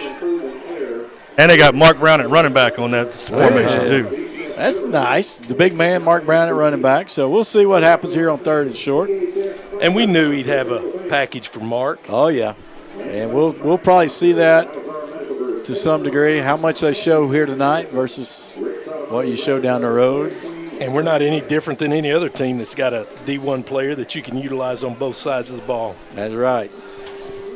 Find your best plays and get it to him. Yes. But he's got to be on defense, so they got to be sparing, pick their points on offense. So this is a great point right here. Formation. This is Corsicana Tiger football here from the old days. Double tight, 1 receiver out here by himself. 3rd and short. Mark Brown in the eye. Going to hand it off to him. Kicks it out to the right side. He's going to turn it up. First down. Had one man if he could have broke that tackle, but he will easily get the first down. He's going to get it up to about the 38-yard line, a gain of about 9 yards there, and a first down for the Tigers. His speed helped us get that. The Yellow Jacket defense was really pretty much in between the tackles. That's where they were really focused. And then you had that second-level linebacker and the safety able to run him down. But by the time Mark got out there, they had no chance. Of course, all first downs brought to you by Chuck's Paint and Body. Thank you, Greg. Quick throw out to the left. Stoner with it. He's got a couple blockers. He turns it up. Inside man was able to get a hold of him, but not before he picks up about 8 or 9 yards right there. And, again, young Stoner getting plenty of action here early. About 1.5 yards short, it looks like there, Richie. So great job of blocking. Yes. Great job of staying on your man. You got to love when receivers block, right? Yes. Especially with that play. Those are the most important people on that play. All right, dropping back pass. He's going deep. He's got a man deep. It's CJ over his head, just a little bit to the left. If he could have kept it into this inside right there, he had him just over his head. So Tigers will have 3rd down and about 1.5 yards. Maybe a full 2. It's close now. Close, yeah. I think they moved it back on us. So. Just shows CJ's speed right there. But you'd like for him to be able to hopefully adjust. But, where we're at, we're almost ground level, it seems like to me. So 3rd down and 2. Going to hand it off inside to Evans. Again, hit in the backfield. Going to lose 1 yard. Well, they might give him – boy, that's a generous spot. They give him the line of scrimmage. We've got 3 of our offensive linemen are in the backfield there, 3 of our 5, and that's not a good sign. That doesn't look good. Well, we got a 4th down here, and we're going to run the punt team out. Christian Evans does look like he might be – he is not one of the upbacks, so making sure if there's a fake somewhere. Madrano, it looks like, is the deep snapper. Got 3 in the backfield, protectors. And it is Zuniga. And he does get a good punt off, and it's to the right side. It's going to bounce at the 18. It's going to be picked up there and will be brought down. That is Madrano on the tackle. Yes. That is number 4 on the return, Navarrete. And they're going to have the ball at the 18-yard line. So 2 field goals and 2 punts in this ball game. So we're just matching each other right now. It's a match. So they will take over. 5:52 to go here, tied at 3 at their 18-yard line. Great coverage by the punt cover team. It's great coverage by Medrano. And, Yes. us not knowing what kind of rules are set for each one of those individuals on the punt team, you'd like to think that the center has free reign and he's going right to the ball because nobody can touch him to begin with. And he is Snap a linebacker. and go. And he is a linebacker. Oh, He can even go. better. Yes. And so then here you go in a good punt by Zuniga under a little bit of pressure. He was able to get it off. They're going to hand it off inside to LaFeste. And is that Walker hanging on and didn't bring him down, but he was able to slow him down so the rest of the group could show up and help get him down to the 22-yard line. So a gain of 4 there. It's going to be 2nd and 6. Quick snap. Going to hand it off again, going to the right side. Again hitting the backfield, but that time by Bivens. And he's going to get stopped at the 25 and push forward inside the 26-ish. They're going to give him the 27, it looks like. Walker was on it, and somebody's getting up slow. So they're actually going to mark it back at the 26. They wait till I write that down before they do that. So 3rd down and a long yard, probably about 2 almost. It's in the man in motion. The running back is going to be a quarterback keep. Good job turning it in by Lopez. Tigers are there. Is he going to get the stop? Oh, that is Bivens with a stop. They're going to give him the line. He's got it. 1st down. Looking on our side, I like the spot, but down here where they could see it. Yep. It will be a 1st down. They get the ball to the 30, so 1st and 10. And they held, Yep. but didn't get the call. Right in front of him, 4:45 too. to go. Going to hand it off again to LaFeste. This Counter. time going the right side. Good job. Walker, he breaks Walker's tackle, and again, Jaqueline Walker coming up, going underneath to get him down, but it will be a 1st down by LaFeste. And Coach is big on the squeeze and spill when you've got pullers on that counter. And we might have squeezed and spilled, but we didn't have a scrape on the outside to be able to make a play, and gave the running back plenty of room to gain 1st down yardage. We had 12 men on the field on that one, too. Okay. And we still didn't stop it. They get 5 more. Well, let's see if they take the play. Well, I would think so. Yeah, I would. They haven't moved the sticks yet. I guess, do you want 1st and 5 or 1st and 10? Yeah, Eugene. Coach Rogers is wanting a little discussion. So 4:36 to go. Score tied. Cleburne with the ball. That will be their 2nd 1st down on the drive. He's a little adamant over there. Very much so. Richie, the player talking about down, Gonzalez was down, and he probably should have stayed down, and that way they get the injury timeout, and they try to sub for him, and they got caught. That's what it was. Good job. That's what we got Chuck on the field. Yes, and he can see that and hear that as it goes.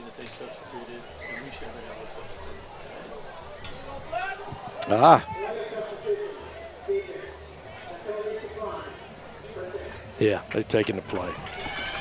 And deservedly so. Yes. Boy, Eugene's not that demonstrative, He's not really committed to this, and what Chuck says is makes total sense. But, there's that toughness coming in. Man, that hurt, and I got to get up and get lined up. I got to go. In some of those situations, it's better to – dang, Coach, I hurt myself. I know he's upset with the officials, but most of the calls have gone our way tonight. So that's right. So 1st and 10 from their 42. Snap back, looking back downfield. A little pressure. Steps up. Is he going to get away? He does break a tackle, and he's going to have progress. He carries a tackler for a 1st down right there, and it'll be a 1st down on the Corsicana side of the field to the 47. Good job by Luke Stewart right there. Jonathan Gray came up from the safety spot to make the tackle. What do we have here? That's 3 1st downs on 3 consecutive plays. And we got an offensive lineman coming off the field. So another fellas continuing that discussion, I think his argument was, hey, this kid's hurt. You see he's hurt. He's groggy, and you don't call timeout for him. And he's like, what? So I think that was kind of his argument. Good for him. That umpire There's so much player safety issues, and anyway. First down and 10 here from the Corsicana side of the field. Snap, it's high, dropping back, looking left. Now he goes back to the right underneath. It's caught, and Frank Jackson comes up.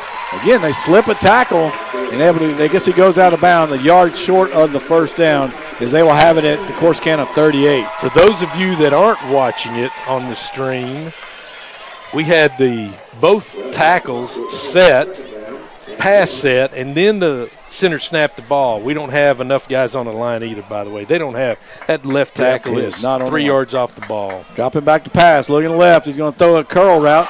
And, again, he breaks the tackle. And Medrano brings him down, and he's going to have it up to the 26-yard line. Again, another first down. That is 4 first downs in 5 plays. So they've really taken the ball after being on 3rd and long and then getting the first down. So it's first down here, dropping back, throwing the left side on the bubble. Got a couple blocks, turns it in. Going to pick up a little. It's Medrano. It's Walker. No, it's 2. That is Pointer. That's not Pointer. That's got to be 3. So Damon Brown out there as well. Yes. So see what we got here. We got a little discussion going on. They're standing around the 20. Looks like where the mark will be. I hate to say it, but I think it's going to be against us after the play.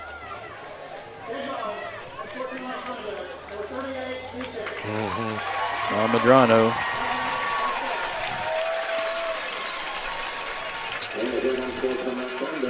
Emotions. Got to control your emotions, right? Yes. Things are getting a little tight, and it looks like it's going to be down at the 10 for another first down. So we got a 1st and 10 from the 10. They've been down here before. Tiger stuffed them. Going to hand it off, going to the left side. Big play up there. Good job. But they do get a little push, so they get positive yards. He's met at the line of scrimmage, and will have a couple yards, it looks like, on the play. Looked like Frank Jackson was in there with the initial contact. He came in and subbed in for Medrano and did a good job coming in and making that initial contact with a bunch of Tigers helping him finish it off. So it's 2nd and 8. Tigers really need to stop right here. Time is wasting away down inside 3 minutes. Score is tied at 3. Very much like the first half last year, right? Yes. Even all the way. So handoff in the middle. Whistle before the play. Timeout, Corsicana. Timeout, Corsicana. So they were going to run a handoff up the middle there to LaFeste, but Coach got the timeout. Let's take a quick break right here. We've got a 30-second timeout. Score tied at 3. Be back with more Tiger football here on the ranch. All right, I want to thank those sponsors, Superjacket, Anderson Air Day Services, North Nail, Handy Hamburger, Comfort Pros, Air Conditioning and Heating, and Dairy Queen, and the gold sponsors, First Baptist Church, Cleburne, Pennsylvania, Cleburne, Melville River Animal Hospital, Dr. Brockett. Don't forget about the CABC swag trailer. Make sure you thank the steer sponsors, Hard Orthodontics, Dairy Queen, the Warren Watson Ranch, Magoo's Home Improvement Air, Rick Automotive and Record Service, James Hardy, Deep Smith Realty, and the Dollar's Boutique. Also, those golden prize sponsors. All right, we're back here in Cleburne. It is 2nd and goal from the 7. And we appreciate you listening to Corsicana Tiger Football here on the ranch and the Corsicana Tiger Media Stream. And we appreciate GoCo Trucking again, another one of our great Corsicana Tiger sponsors, for sticking with us. Appreciate everybody coming on and supporting Tiger football here. It's 2:49 to go here in the half. It is 3-3. Stay tuned at halftime. Got a great interview with you with Easton Autry. We're going to have a get-to-know segment for kids from other sports throughout every game. And we were able to record those, and so Easton Autry will be first up. Had a great summer, interesting summer, got some great experiences, and they were so good he kind of forgot some. You'll hear about that in the story. So that'll be right as we go into halftime. So stay tuned for that. And we got a big 2nd down and goal here. We got LaFeste in the backfield with Luke Stewart. Single man wide on each side. Takes the handoff, throwing underneath to the back. The underneath back who came across and overthrew him. And And so it will be 3rd down and goal, and see if the Tigers can stop them here inside the 10 again. That pressure right there from Alan Walker is the difference maker. That H-back just took off out to the flat, and it was designed to go ahead and get him the ball as quick as you can, but Allen came in, jumped up, got in the path, and then created that pressure as well, so hurried the throw. Here we go, same set, pistol formation going out route. Great play by DeMond Brown, Yes. who stepped in front, was able to get hands on the ball, brings up a 4th down. They're going to send the kicking unit. Again, the Tiger defense bent, but they did not break right there and forced a field goal attempt. You know, and that's as tough as it's been. They went 4 plays in a row with 4 first downs. As tough as that was to swallow right here, it's good to see that we have forced them to kick a field goal here with some time on the clock for us. All right, there's a snap, the hold, the kick. Is it good? It is, just inside the upright. And it is 6-3 here. Another field goal. Nothing but kicks here in this game for scores. It is 6-3. Well, Wait a minute. We got a Timeout. flag. What do we got? Let's just Let's wait and see. It looks like he's saying offsides us. He's talking to the Cleburne head coach. if it's offsides, you go ahead and take the points, right? Well, I think you would, but he's thinking that we've moved the ball well, so let's Taking go. the points off the board. Yep. There you go. Woo, big play right there. If that turns into a touchdown, coach is really going to be upset with somebody. He's already upset with somebody, but Yeah, he is. so we'll have 4th and goal from the 2. Got his big running back in the game. You got to have your guys covered. You got to point them out. Tell you what, I think I might be running the quarterback here. Let's go. 4th down and 2. Luke Stewart. Hayden LaFesti in the backfield with him. Got a wide receiver to the right, a wide receiver to the left. Tight end and H-back to the right. That H-back's a little wider this time, too. Hands it off, going out wide. LaFesti turns it up, dives into the end zone. Yes, touchdown. Touchdown for the Yellow Jackets. 5-yard penalty comes back to bite them, as it's now 9-3 with a field goal with an extra point waiting. That's the width of that H-back. Got him out in front and led it. So you've got a wide zone with a lead, and in essence, you've got 4 blockers down there on the right side and just overtook us there. Yeah, get you spread out, find the hole, and just use your power to get in, right? Yeah. Lined up in the swinging gate here. Let's see if they run it and if the Tigers defend it. They are going to run the kicking unit out. They better hurry. It's already down to 10. I think that's got to be a quick decision. And you got to have your guys ready. And there's a snap, hold, kick. Good job by the kicker. He didn't let it bother him. And it's good. It's a 10-3 ball game here. 2:27 to go in the first half. We'll take a 1-minute break. Be right here to finish the half. Brings this score, Tigers 3, and Yellow Jackets 10.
All right, 2:27 to go here in the first half. Cleburne just scores with the help of a penalty. They took the chance, took some points off the board, and paid off for a touchdown. It is 10-3, first touchdown of the game. We got a kickoff coming here. Kickoff brought to you by Northside Baptist Church. Tigers to return it here, looking to try to get some points going in at halftime and then get the second half kickoff. Need a good response here. Wetzel, no, that's Madrano over there. He calls a fair catch. Tigers will take over at the 30. Just need to respond. Let's move the ball down the field with 2:27. I think we have 2 timeouts left, or maybe 1. Probably 1. Yeah, we have 1, but let's move the ball down the field. Let's put a little drive together and see if we can get the ball either through the uprights or in the end zone. So, all right, they gave us the ball at the 30 last time, catching the fair catch. This time they're giving us where he caught it, at the 27. All right, I don't understand. Me neither. Not right now. So, I all wasn't right. looking. It's first down and 10 at the 27. Kevin Pointer, he's got a 2-by-2 set, going to throw out quickly. Good job inside, but he breaks the tackle, turns it upfield, going to get out of bounds. That's C.J. Davis. Good job making the initial man bounce off. It picks up about 6. Great job. Poor technique on the tackle. The head was down, shoulder bumped him, and just a great job by C.J. maintaining his balance and being able to get the ball up the field and get it out of bounds. I think he was trying for the big hit, right? Oh, yeah, Instead of he making was. the tackle. So They're feeling good. So gain of 6, 2nd and 4, little roll to the left. Going to throw an out route. It's going to be caught by Mark Brown. Steps out of bounds. Oh, they incomplete. My goodness. Did we not control it, Chuck? Maybe a slap bobble there, fellas. Okay. I thought they were going to give it to him. All right, so it's going to be 3rd down and 4. Good throw for Pointer. It looked like going to his left. So it's going to be 3rd down here, big 3rd down for the Tigers. You don't want to give it back right now. Going to throw it inside, got a block, turns it up, good make and miss. It's C.J. Davis. He fumbles it out of bounds, but that might have helped him get the first. Hey, we're close right here. It looks like head, well. What are we going to get? Oh, no. They're now moving he the chains. Yep, 1st down. Yeah, the fumble actually helped. Okay. Got the Hold up. Now look where they marked the ball. at the – oh, come on, man. They already moved the chains. They marked it back at the 35. It's going to be 4th down. Mark was inside the 35-yard line when he fumbled. Yes, maybe they just marked it back where he fumbled it. Go holy roller. Oh, play. he was inside the 35 when the ball came out. So he was past the 35. They call official timeout. They're Yes, going to they talk did. about this. Thank you. So Yes, they're going to they mark did. it back at the 35. We'll try to keep 2 it minute right warning. 2 minute. Oh, 2-minute timeout. Oh, it is 1:59. Oh, yeah. Well, there is a 2-minute warning. That's one of the changes in high school football this year. So 2-minute timeout. You got a 4th and 2. We'll just keep it right here since we're close to halftime. Yep. And the Tigers have a big 4th down. All right. It's a big call for you right here, Coach. You got 4th down and 2. You want to keep the ball here to go score. However, you give the ball back on your end of the field with 2 minutes left, that's a game changer. Yes, and with the momentum their offense has, Yes. and the way they've been able to move the ball on us through the air and on the ground, it makes you really take a hard look at whether you want to give it a 4th and 2 kind of play or let's punt the ball down the field, get them deep, and we'll see what we do from there. Looks like the offense is coming on the field. I'm still trying to understand the 35. I thought Mark. No, it wasn't Mark. Yeah, C.J. CJ had the ball. I thought he was past the 35. I thought it was a lot closer. 4th down and 2. 2-by-2 set on the right hash. Pointer going to hand it off to Murphy. He's going to turn it up with the 1st down. Man, that's a big call by Dinky Lewis there, offensive coordinator. Been getting stuffed. It's a great Trusting call. your guys. Great call. They're bringing Running behind the outside freshman. pressure off the short side of the field. They brought a linebacker in on pressure, ran it away from that. Just great. Throwing the ball deep down the left side. And the guy was in his path and not giving him any room. So. No, not giving him any room. And in those situations, man, you just got to fight for it. You can't hope that you're going to get a call by an official in something like that. You just got to fight for your spot, your position there, and go get that ball. Corner played it well. He kind of got into his hip pocket, got in front of him, and slowed down a little bit. keep him from getting to the ball. Yep. 2-by-2 set again. 2nd and 10 here, 1:43 to go. Tigers down 7. They sure would like to get points before half. They will get the second half kickoff. Snap.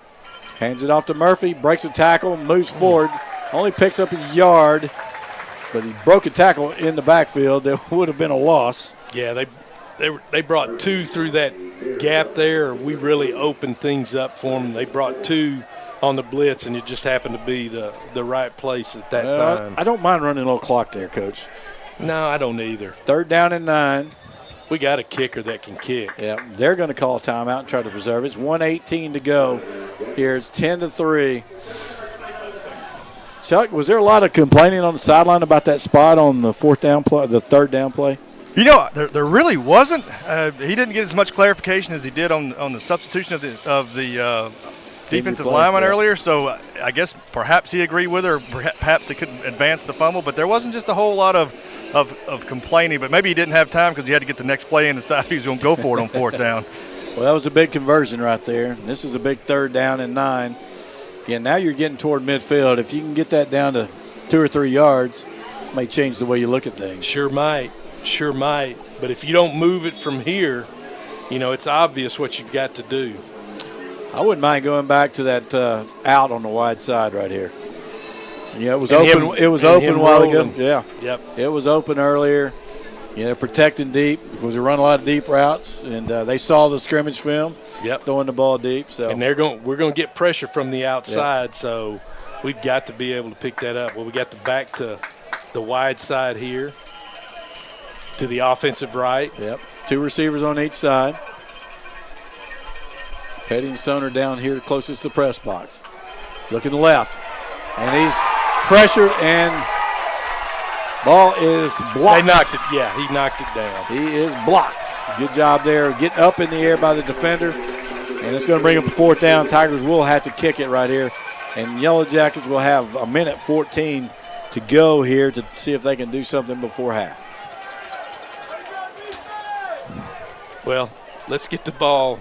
Let's do what we did earlier. Yep. Roughly the same area. Let's get that same kind of punt. Yeah, let's kick it away from him, let it bounce, and get it covered. There's the snap. Good snap. Zuniga gets rid of it. Kicks it straight ahead. It's going to be caught at the 26. Makes a man miss at the right, and he breaks a tackle. He's going to be up near midfield. There's a late flag. It's going to be at the 45-ish. See where the final spot is, maybe the 46 or 7. I hope that's a block in the back. It was very late at the pile where the tackle was. So, yeah, if that's a block in the back, that's not a good penalty on their part. Not at all. And if it's a penalty, 15-yarder on us, that's not a good penalty on us. Yep. Excellent. 15 big yards. Or 15 or 10? 10. That'll be 10. Yeah, 10 now. All the way back to the 34. So, yes, that was a big difference there. And that's roughly where we should have tackled him to begin with. Yep. Give or take.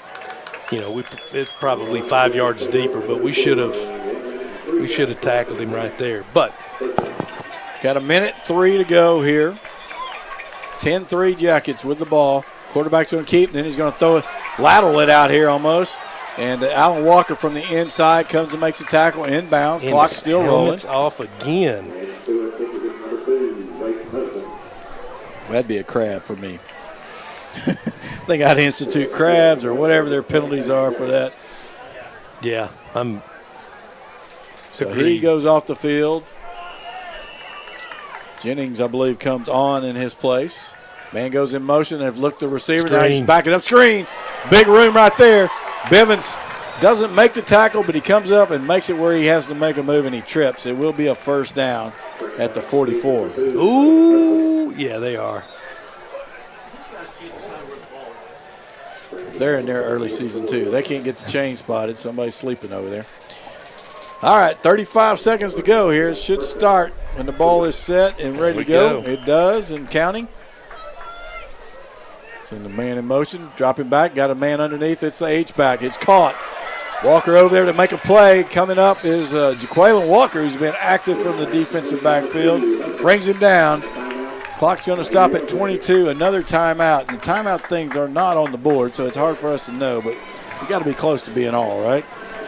I would think they might have one more. Just like I thought we had two, but we got one. All right, big play right here. 22 seconds left, 2nd and 2. What do you do here, Coach? You try to get the first down, set it up, and then sling it? Yeah. So 22 seconds to go. I might have 2 plays called here. Call a play, we'll get the first down, feeling confident that we're getting the first down. And then get up on the line and let's execute that next play. So the Tigers have to be ready for that kind of thing right here. They've got to be able to, if they get a first down, you got to be up and your eyes on Cleburne to see what that offense is doing, how they're moving, and what's going on. And then, you just go from there. Well, here 22 seconds to go. This play is going to be brought to you by another one of our sponsors, Hometown Flooring. Appreciate them supporting Corsicana Tiger football here on the ranch. It is 2nd down and 2. 10-3. Jackets with the lead, trying to see if they can get something before half. Trips to the left side. Solo receiver up to the right. Going to fake the handoff, dropping back. A little bit of pressure. Now he rolls out to the left. He's got room. He's going to run for the first down, and he's going to get it. He's going to go out of bounds with 14 seconds to go. Be another first down here for Cleburne. They've added up a lot of first downs. Let's see where they mark it. He's short. They going to mark him short? Yeah. Yeah, they sure did. He's short. I made that premature call there. 48-yard line. Yeah, he was short. On the Corsicana side. So 3rd and 2, 14 seconds to go. They're going to bring the receiver across and balance out the formation here. Now they're going to bring him in motion back to the left. Fake the handoff, dropping back, looking left. A lot of time. Now he rose to his left. Underneath. Is it picked? No, it's not picked. Had 2 guys there. Yeah, it was over Frank Jackson. Mark Brown did a great job of flowing over late to give the quarterback the idea that he's open, and did a great job on the break, but the ball was it was thrown way short. So Mark would have had to have made just an unbelievable catch to intercept that ball. 7 seconds to go, 4th and 2. Are they going to punt? They're going to punt team. Oof. So you got to make sure you're on top of your stuff here. Yeah. They're calling their last timeout. Yeah. Going to have a punt discussion here. 7 seconds to go, so we'll continue to keep it here. Again, highlight some more of our great sponsors here. We appreciate the Wagner Micro Title and Wagner Law Firm here. Appreciate Lance and David for all they're doing for us. And Aces Leo Plumbing. Again, thank you guys for sponsoring Corsicana Tiger football here on the ranch. It's a 10-3 ball game, 7 seconds to go. And again, a very similar half to what we saw last season, the kickoff game. Hopefully we'll see the finish that we saw last year, the Tigers take over here at the end. Well, you hope you go in at halftime and the spirit is not beaten down. They don't feel like they can't execute and do their thing. Hopefully that energy will pick up at halftime. The adjustments that the coaches will make will be productive, and then we can open up the playbook a little bit with some things that they were probably saving for the second half, and just see what happens from there. Richie, that's exactly what these coaches are saying as we're getting ready for halftime is, hey, go in and get these kids up. No browbeating, let's get them up. So you're exactly right. 7 seconds to go, punt formation. Got to be careful here. Punting. I think you got to put a little pressure so you just can't eat it, right? Well, and he's going to punt it. Good punt. It's going to bounce and go out of bounds. A great punt over the angle punt over to the 10-yard line. Runs the clock out, and that's going to do it here for the Corsicana Tigers and Cleburne Yellow Jackets first half. It is 10-3 Jackets over the Tigers. And here's the format. Okay, so Corsicana Tiger Band will play first. So we will bring it back to the stadium. We'll rehash the first half a little bit. Then we'll take a break, and then we'll go to the interview with Easton Autry after that. So you listen to Corsicana Tiger football here on 106.9. The Ranch.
Ladies and gentlemen, may I please direct your attention to the sideline opposite the press box. Corsicana Independent School District is proud to present Field Hurricanes, Field Hurricanes team.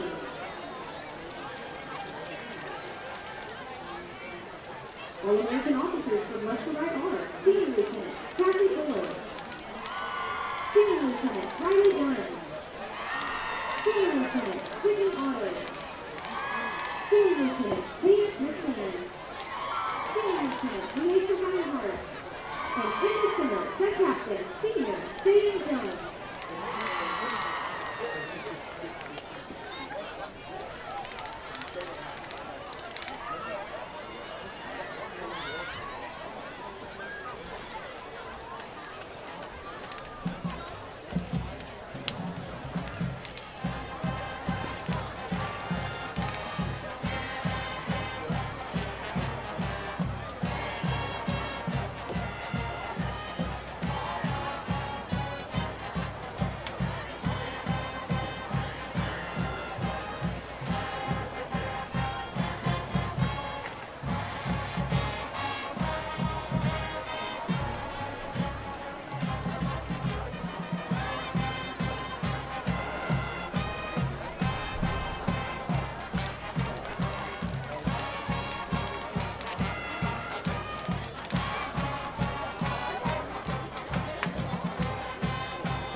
Tonight, the Colorado are performing a high pitch routine to start this.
Realtors are Watkins Construction Company, LLC, Prison Rocky Funeral Home, Verifate, Chuck Body, Penny Insurance Group, LLC, Eagle Auto, Winston Oil Coaters LP, Royal Title, Laurel O'Brien, DC, Brixton Ford Lincoln, New History Flooring, Colonial Construction, Dusty's Landscaping Fence Company, AC Lumber Company Incorporated, Corsicana Oil and Business Association, Coco Trucking, Hometown Flooring, Federal Roadside Timberwolf Club, Custom Tea, Home Express Care, Van Custom Jewelry, Texas Auto Parts, and Funtown RV.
Please welcome to the field the Corsicana Tiger Marching Band.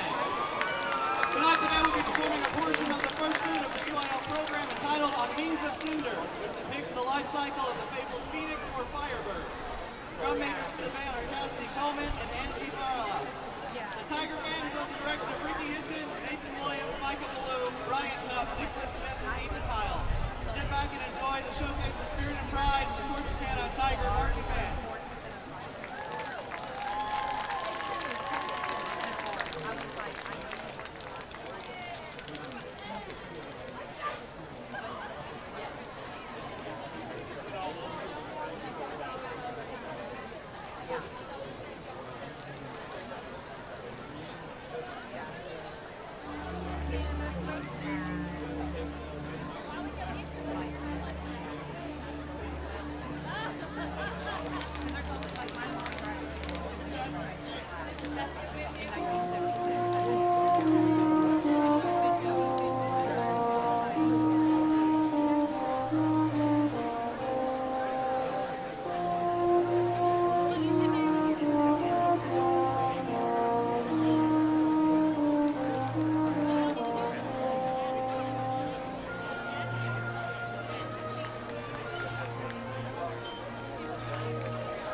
Ladies and gentlemen, please welcome to the field the award-winning Cleburne High School Showstoppers.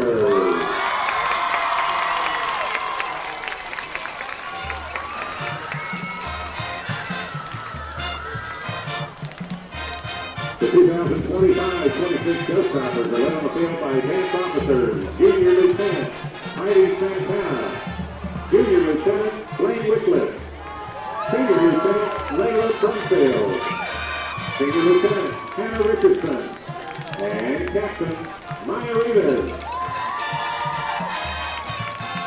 The Showstoppers lead is Emily Garza. And the Showstoppers are under the direction of Taylor Berner and Hillary Rodriguez.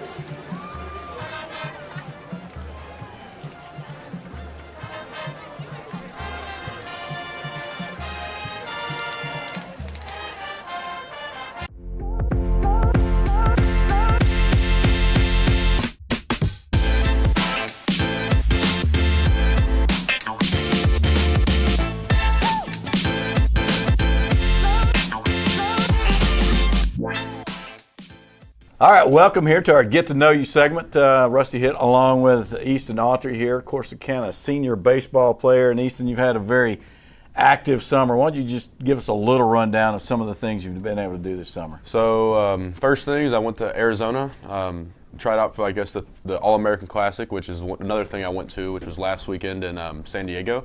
After that, I went to Team USA. I tried out for Team USA out there in Cary, North Carolina. Then after that, came home, went to the Connie Mack World Series up there in Farmington. Right after that, came home and went right back to California. I was there for about a week in Long Beach for the area code games. Came right back after that and went right back to California. So for the Perfect Game All-American Classic there in San Diego. And you left some stuff out. And I know you went to Ohio to play. Yeah. I know you got to do the home run derby for the high school kids at the All-Star game. I forgot I did that. Oh, yeah, this is other things. You forget about going to the Major League Baseball All-Star game. Yeah, I did forget about forget about that. All right, so talk all the experiences you had. What was the coolest thing that you were able to do? The coolest thing, I would say, was probably the Perfect Game All-American Classic there in San Diego. The game was really fun. You got to do some cool things. Got to go to the Rady Children's Hospital. That was a cool experience. Also, but also trying out for Team USA was really neat because you get to, I guess, play for something bigger than yourself. It's bigger than your high school. It's bigger than your state. It's for the whole country. So that was a cool experience. Well, so in some of these All-Star games, I'm sure you had some ex-major leaguers as coaches and got to meet a lot of people. Anybody really stand out that you got to meet? The major leaguer, I guess I talked to the most was a guy named Mo Vaughn. He was an MVP back in the day. But a different experience we got was when we were in San Diego. We went to the Rady Children's Hospital. So there we met these 3 kids, and they all had, I guess, like leukemia, and they have this disease called AT. And you kind of see what they go through, and it kind of puts in perspective what you're doing. Like, you don't really have bad days, because those are some bad days. Yeah. So a long day at the ballpark is a whole lot better than a day at the hospital. Yes, right? it is. Yes, it is for sure. Well, so what else did you get to do when you were out there? How many games did you play? Because I know it's almost like a full professional schedule you were playing. I would say we played a good 50, maybe 60 games, because kind of every day is just, you kind of lose what day of the week it is. Like, you're like, oh, I have a flight tomorrow. Like, I didn't know it was Thursday. Because, you get up, you go to the field, you got practice, workouts, and a game. Then you wake up, do the same thing. So throughout the whole summer, I'd say a good 50 or 60. Because some days with double headers, you got to count for those too. So some long days. Well, you are a baseball guy. Your dad's a coach. Your big brother was a player. So you've been at the field your whole life. You've been in the batting cage your whole life. Did you ever get to the point where, like, man, this is almost too much? I wouldn't say too much, but I will say there's like some days where you get there and like, dang, I got 3 more days of this. Like, it's 100 degrees, cramped all day. But then you also look at it like, I only got 3 days left. I can get through it. Like, some days you got to change the way you think about it, because some of those days of the field you're there for 6-7 hours, so you're kind of just, and you've done it the past 5 days in a row. Like, you just want to go back and take a nap, but you just got to kind of grind through it and get to the next day, get to your next objective. Like, next thing, you get done with your workouts, you go straight into the cage. You just get to hitting, get to the game, get through the game, eat dinner, do stuff like that. So you just got to focus on your next objective, I should say. So what did you take out of the experience, both as helping you to be a better player, Also, you had to grow up a lot this summer. You're out on your own for a lot of that time. Talk about some of the things you took out of that experience. Well, also, like, one of the big things for baseball is you kind of learn, like, a strikeout's not the end of the world. Like, rolling over is not the end of the world. You still have 20 more bats that week. You just kind of, I was 0 for 4 when I was telling you before in North Carolina. Like, the next day, first at bat, I hit a double. So, like, you kind of just got to brush everything off, because if you wake up and you're feeling sorry for yourself and you got to face 97, you don't got a chance. You're just going to be out again. So you just got to kind of flush the bad days and move on and keep grinding for sure. Well, I remember, if I can remember right, you won one of the home run derbies at one of the All-Star games. Talk about, because you're going up, these are the best hitters in your age group in the country. So what's it like to go up against the guys who are just as big as you are, that are just as talented, and talk about when you go out and actually win a competition like that? It's fun. You're all friends. You all know each other. You've all been around each other a lot. So you kind of just got to have fun with it.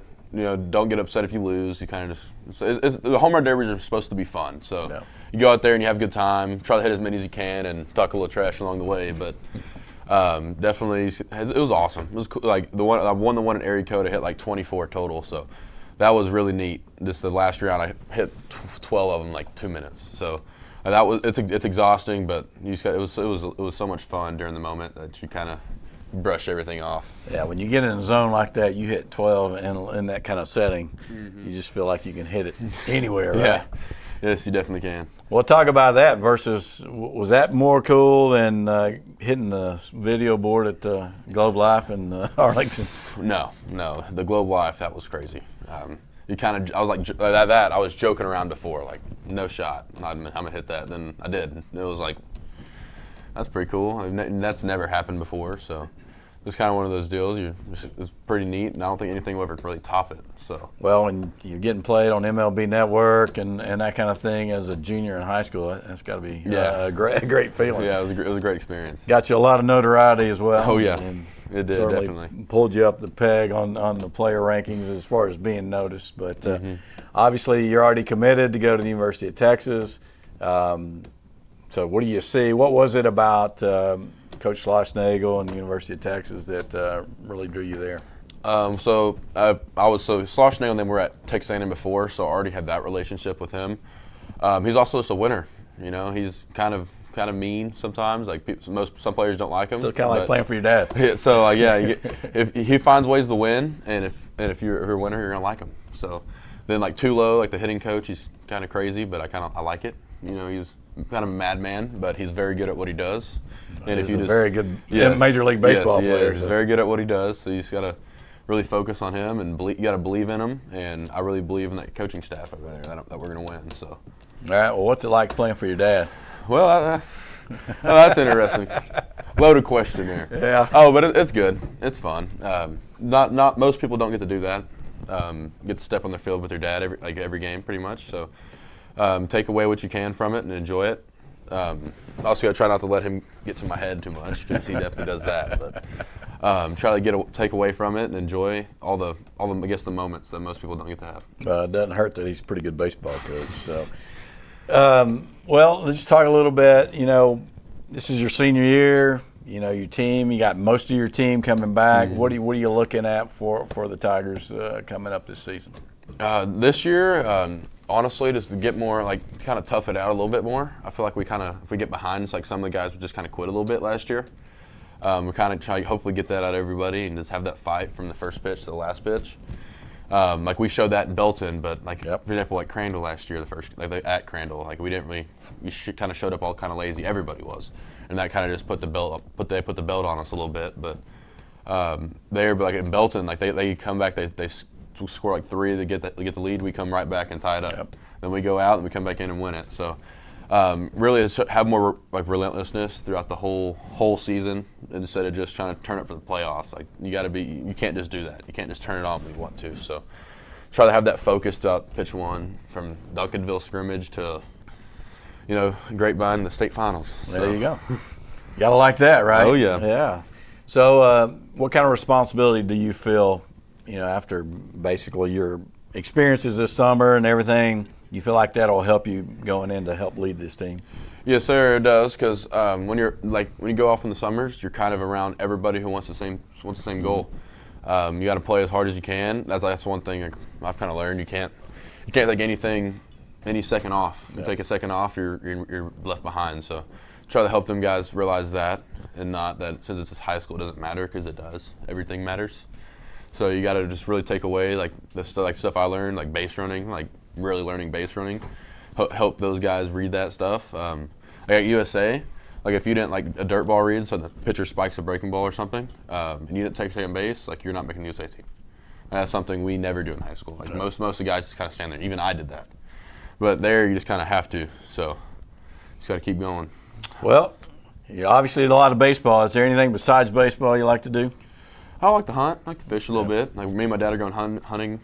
Like we leave tonight and we'll hunt tomorrow. So that'll be good. That'll be a fun experience. Get away from my life for a weekend. So that'll be fun. Kind of rest a little bit, huh? Mm-hmm. Yes, All right. sir.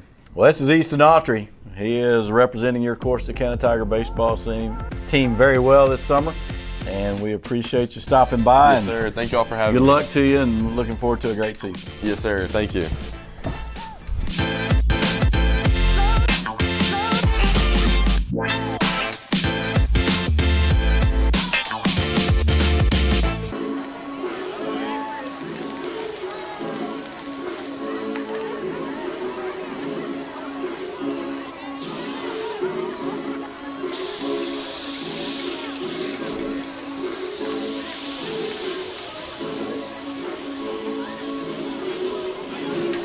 Enjoyed the get to know segment here with Easton Autry and talking about his travels this summer, man. You know, I asked him, what was the most fun? What are some of the fun things? He started talking. He totally forgot he got to hit a home run All-Star game at the MLB All-Star game.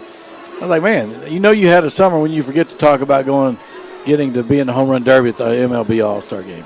That's something I don't think I'd ever forget. You remember that was such a big thing for us growing up, is watching that All-Star game. Oh, yeah. So for sure that was neat. That's a neat little segment that we have there to gain some knowledge of what other athletes are doing and the other programs that they're a part of. It's really nice to be able to showcase them through the stream and play them here on the radio on the ranch. Well, we're sure happy to showcase some of our sponsors. We really appreciate them here. Linda Housley State Farm and the YMCA of Corsicana, a couple of great sponsors. Appreciate their efforts in coming in to sponsor Corsicana Tiger football. And, of course, our title sponsors and Vans Custom Jewelers, really appreciate them for stepping in and being a title sponsor, as well as the Brinson Auto Group. And, again, great sponsors of Corsicana Tiger Sports, and appreciate them. We got a minute and a half on the scoreboard here before we go. Let's take a 1-minute break, and we'll have second half kickoff coming up after this.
All right. No, not bad. We are back. Got 3 seconds on the clock. Second half kickoff coming. It's going to be a kickoff brought to you by Northside Baptist Church. All right, Chuck, what are you seeing down on the sideline? What's the body language and the energy look like? I can tell you this, fellas. You both talked about keeping them up. He didn't even let them get to the locker room. He met them about the 40-yard line going in and just did a team meeting before he even got to the locker room, telling them to stay up, keep up. Had a couple players tell me they're going to come back, so certainly not giving up, certainly not bowing their heads as Cleburne makes their way back on the field. So I look for I don't want to say much better effort, but a much better productive effort coming in the second half. That's right.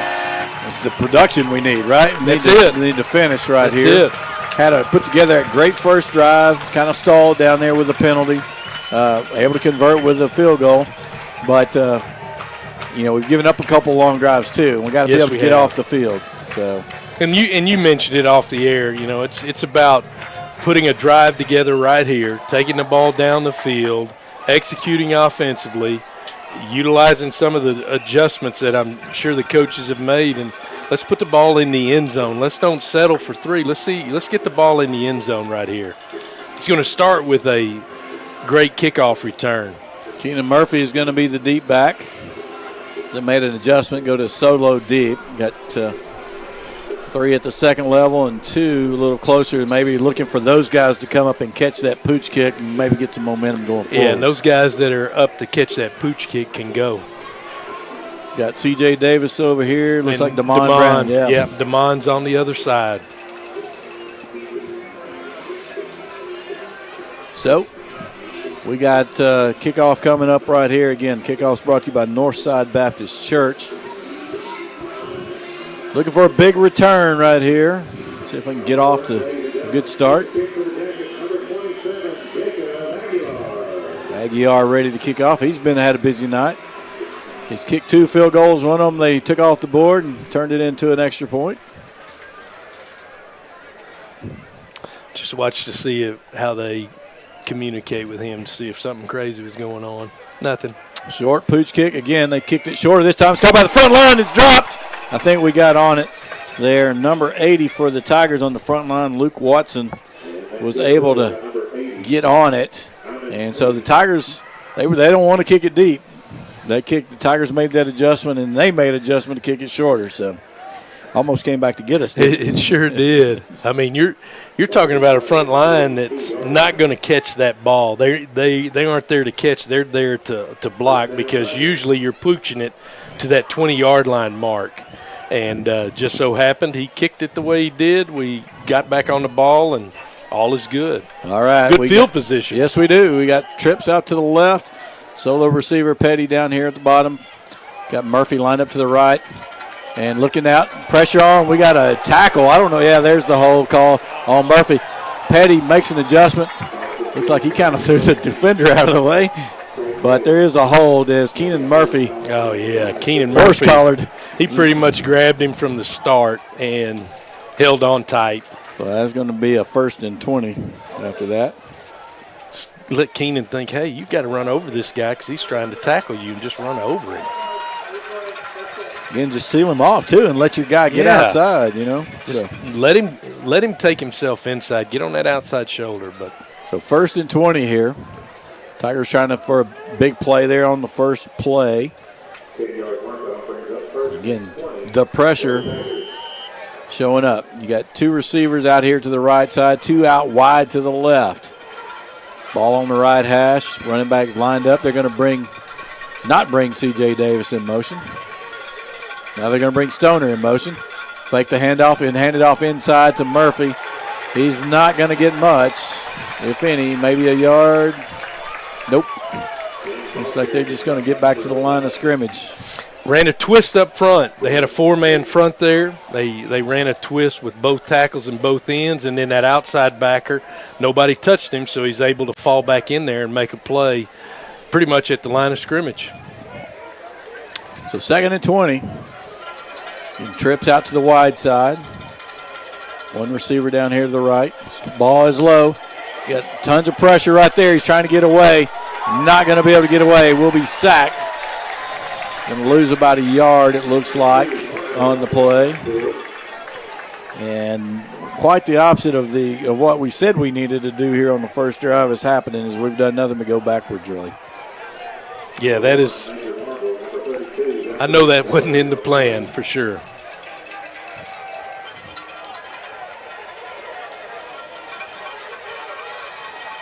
So here we go, 3rd and 21. Tigers need a big play here to stay on the field. They're going to drop back deep. Probably give up underneath for you. 3-man front. Quick out in front to Stoner. He tried to get a block. Defeats the outside block. The corner is able to come in and make a good play.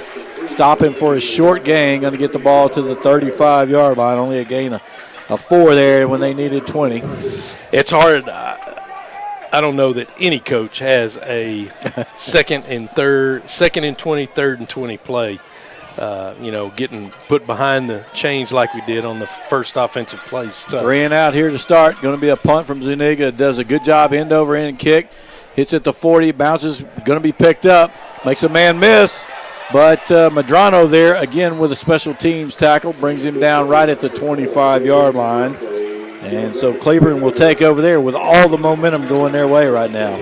Well, I like the fact that we were on the outside shoulder of the return man and made him come back in, and then we held on tight with our hands on his feet. So that was very positive because it could have gotten ugly in a hurry. All right. Tigers punt the ball here, and Cleburne takes over. They're going to have trips up to the wide side, which is the right side. They got a single receiver down the left by the sideline by the numbers. Luke Stewart brings his team to the line. Had a good solid first half. Dropping back, looking downfield, throws inside route. It's caught. Tigers right there. Hit him as he caught it.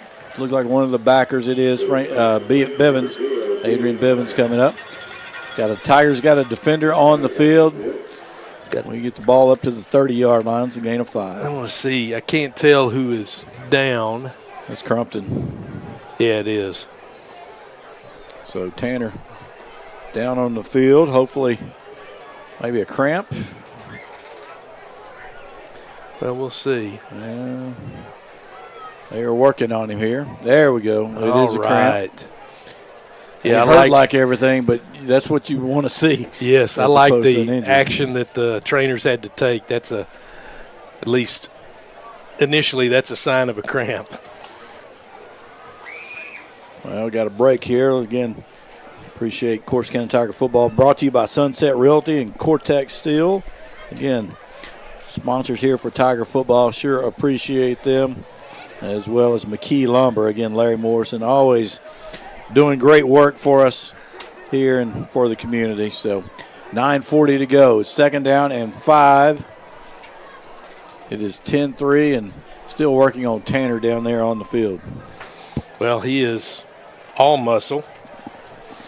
So, and he's been going every snap defensively.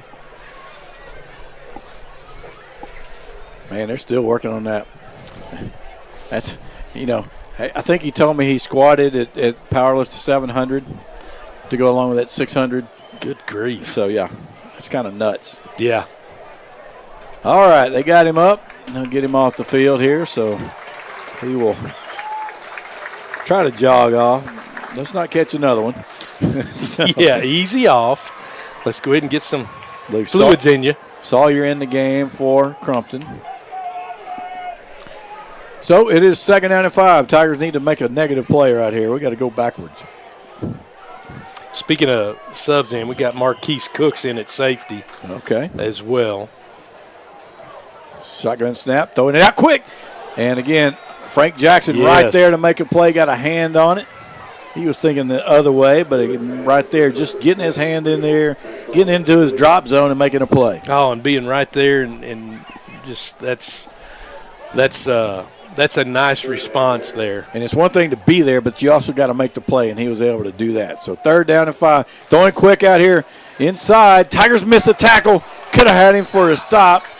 And we'll get the 1st down here by a yard. And again, that's been the story of the night. They've gotten just enough there to keep the chains moving. And it's us missing just enough for them to do that. Marquise was the safety that came down, and in that situation, you just slow down, wrap him up. If he runs over you, go ahead. Another quick throw out here this time with a block. Got good blocks out there on the stack side. We're going to have up here at the 45, so a gain of 9. And that was Alan Walker coming from the inside linebacker spot to make that play. Cleburne did a good job. The receivers did a good job of blocking that up for him. Going to run the read. Quarterback's going to keep it. He'll have the first down. Not by much, but enough to get the first down. He'll get it up to the 46.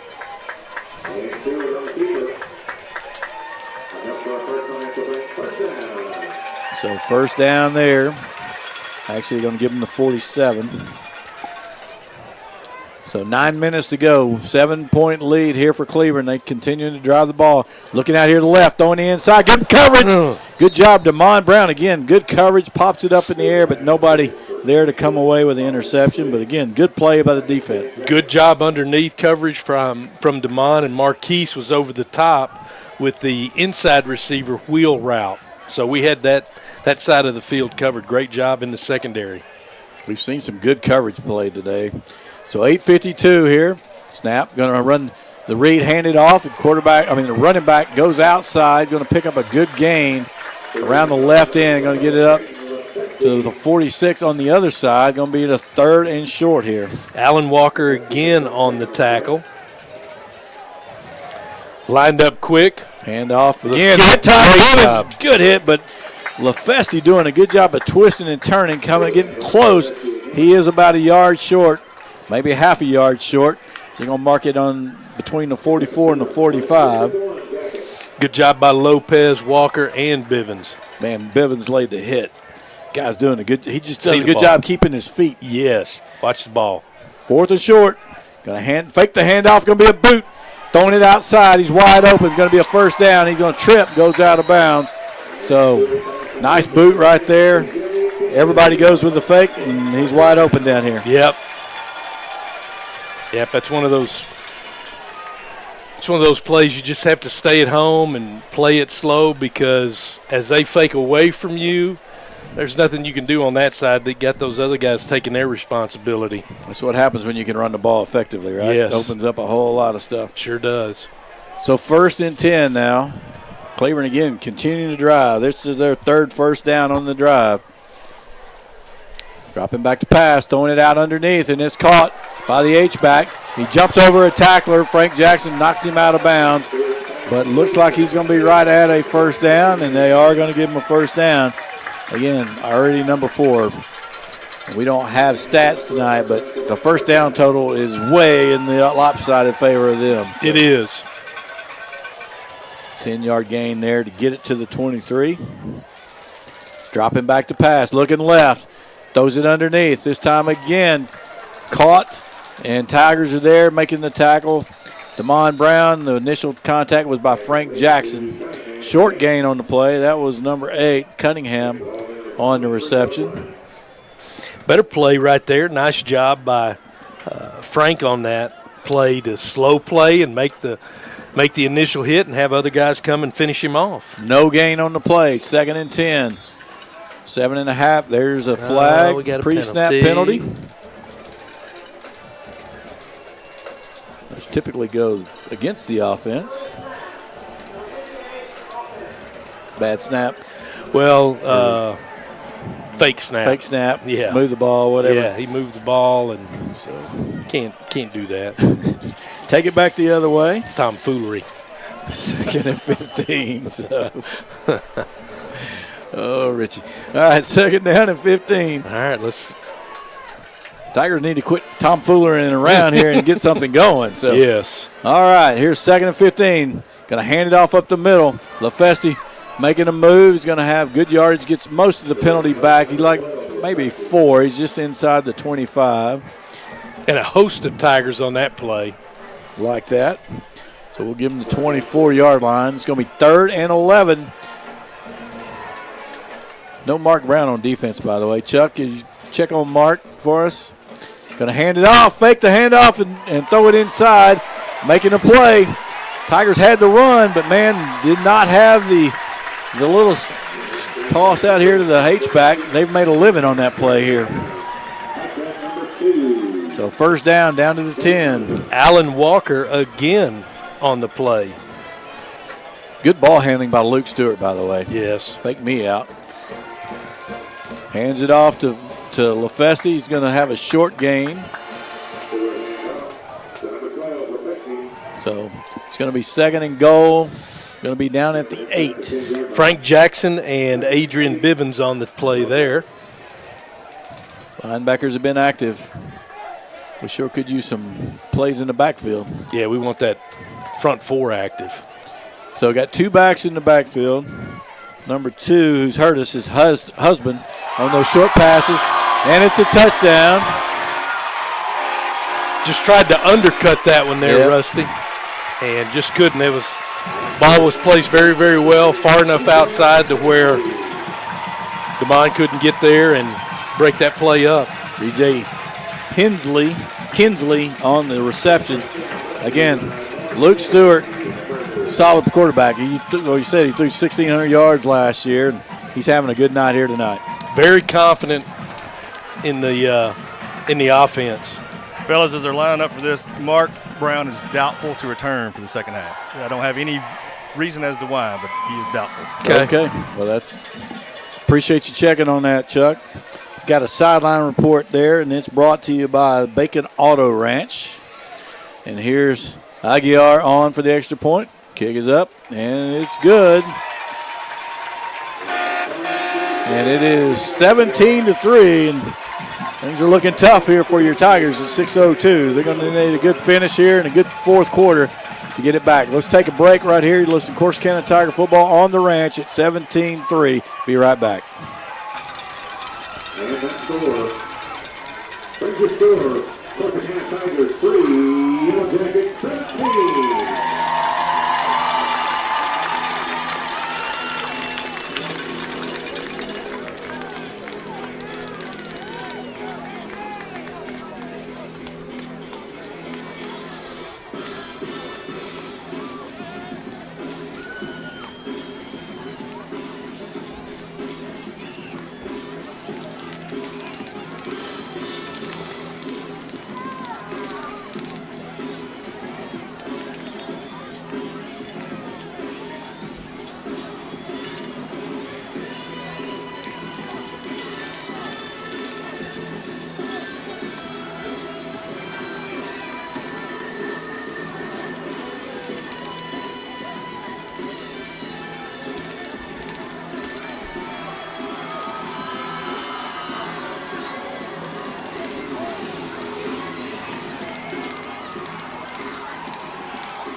And we're live here, 6:02 to go in the third quarter. Tigers down 17-3. Here's the kickoff. And they pooch it to the right side, and the Tigers are going to take it over there. DeMond Brown comes up and catches it in stride, but trips and falls down. Tigers will take over at the 31 or the 32 there. Running up there hard, making sure he slows down to catch the ball, and then just got his feet caught up underneath him. But you know what? We caught the ball, and we maintained possession. So I felt good about that one compared to the last kickoff. Yep, 33. A little scary. Ball on the 33. Tigers need some help. Willie Conley is back in the game, who got hurt earlier in the game, so that's good to see. That's good. We got 2 receivers out here, Petty and Davis. Got the tight end, running back left of the quarterback. Going to hand it off. That's Evans, senior running back. Nowhere to go. Much the story of the game. They have not really been able to move the pile.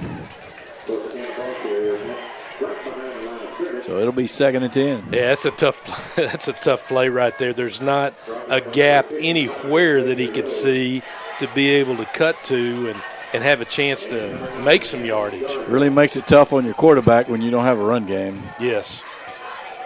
So trips to the right, looking over here, throwing it quick.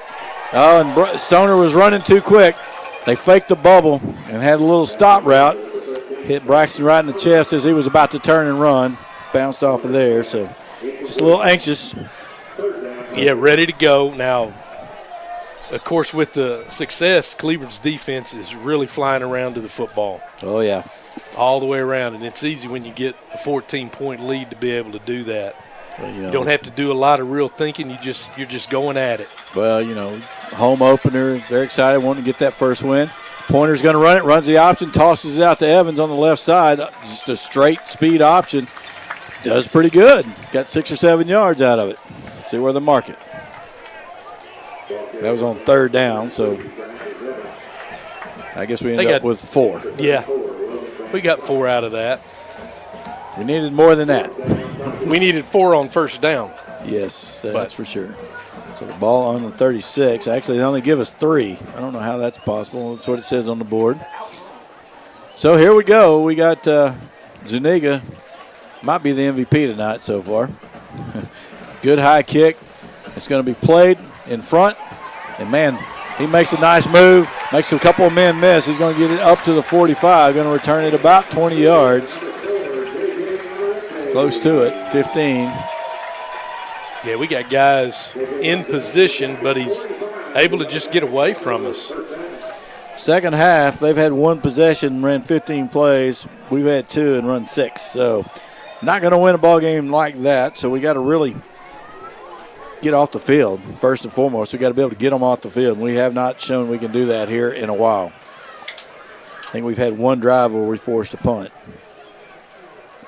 Well, and you've lost, Crumpton's not back in right now, and you've lost your 2 seniors. Your safety, Mark, for the night.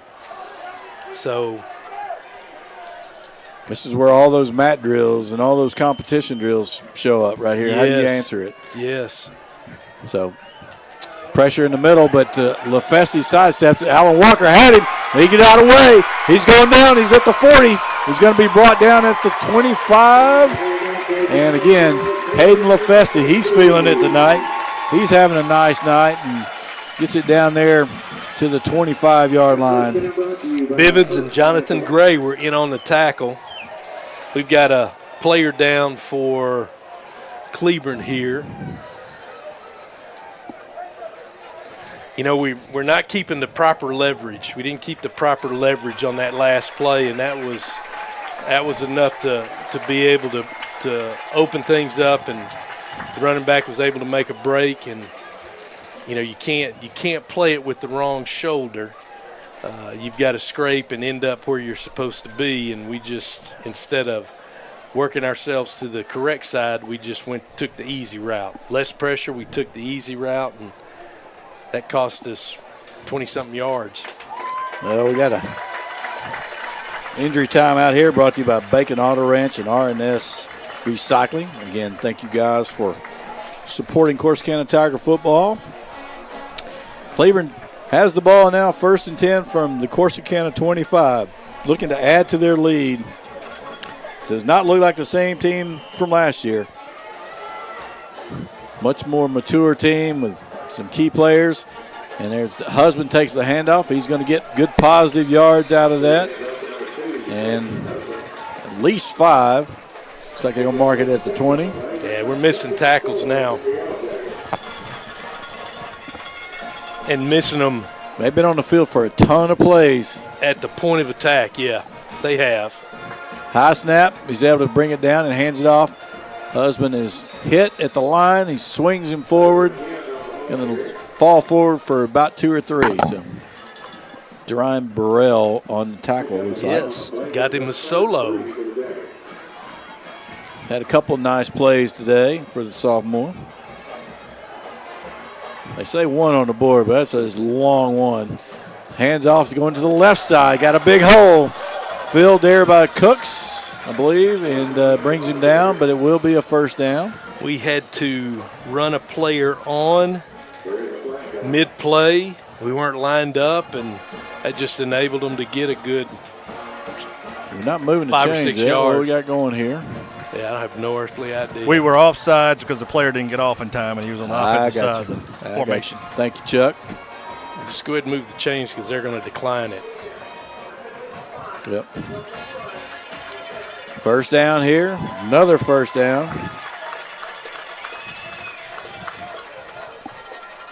3:31 to go. Mark it at the 11-yard line. Clock will start.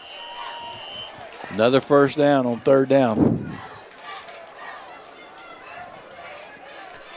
All right, checking the sideline. Time is going.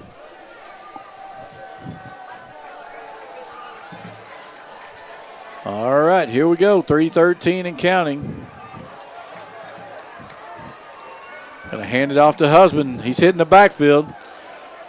Good job right there early. Bevins is there. 62's there. Is that Thomason? It is. That was a great play all the way around. They spilled the counter. You scraped outside. You had pressure from the inside as well. That was a great executed defensive play, and it comes up with a loss. Got second and 11, long 11, short 12. Stewart going to fake a handoff, throwing it inside to Husband. Again, that time we make the tackle. That's Frank Jackson up there. He's able to fall forward for a positive gain, but it's going to be third down and about 7, it looks like. Great open field tackle right there against a good football player. Frank came in, set his balance low, and did a good job. So third down and 7. Ball on the 8. Hands it off to LaFesti. Tigers fill the hole right there. Can they get him down? Man, he's just tough runner. He's able to fall forward, but it will be a fourth down. Picked up a couple, it looks like. Well, there's one of those opportunities to show that we were 9-5-9 in that play. And you see the success of it as well. What does Coach say? 9-5-9, 9 guys within 5 yards, 90% of the time? 90%, yep. That was a 1%er. All right, fourth down and 5. They're going to keep the offense on the field here. Going to line up under center. Lining up under center. Going to fake the handoff. Going to throw it back here to the tackle. Incomplete. So they will turn it over. All right. Throwing a gadget play to a tackle. They only got a 14-point lead here. So they're feeling pretty good about where they stand with that 14-point. Feeling a little froggy, aren't they? Yeah, they are feeling a little froggy. And, you know, we haven't changed their mind. We need to change their mind. Yes. We need to make them pay for that tomfoolery right there. I'm with you on that. Let's get rid of that. Let's go. All right. So the Tigers take over. First down at their own 6. 94 yards away. They haven't scored a touchdown yet tonight. They sure need to get on the board quickly. Quick throw out to the inside receiver. He's going to turn it up to the middle. Going to get good gain there on first down. Going to pick up about 7 or 8. Is that 4, yeah. Chuck? Yeah, it was. You got a little giving him the business at the end there, and he's wanting a penalty, and I don't blame him. C.J. Davis, gain of 8. Man, they're okay. Ball on the 12. That's not going to be on the 12. What yard marker is that on, Chuck? Well, we got a legal motion, but we were on the 14? Yes. All right. Should be back to the 9. So we'll go back. Can't take a step back. Not at all.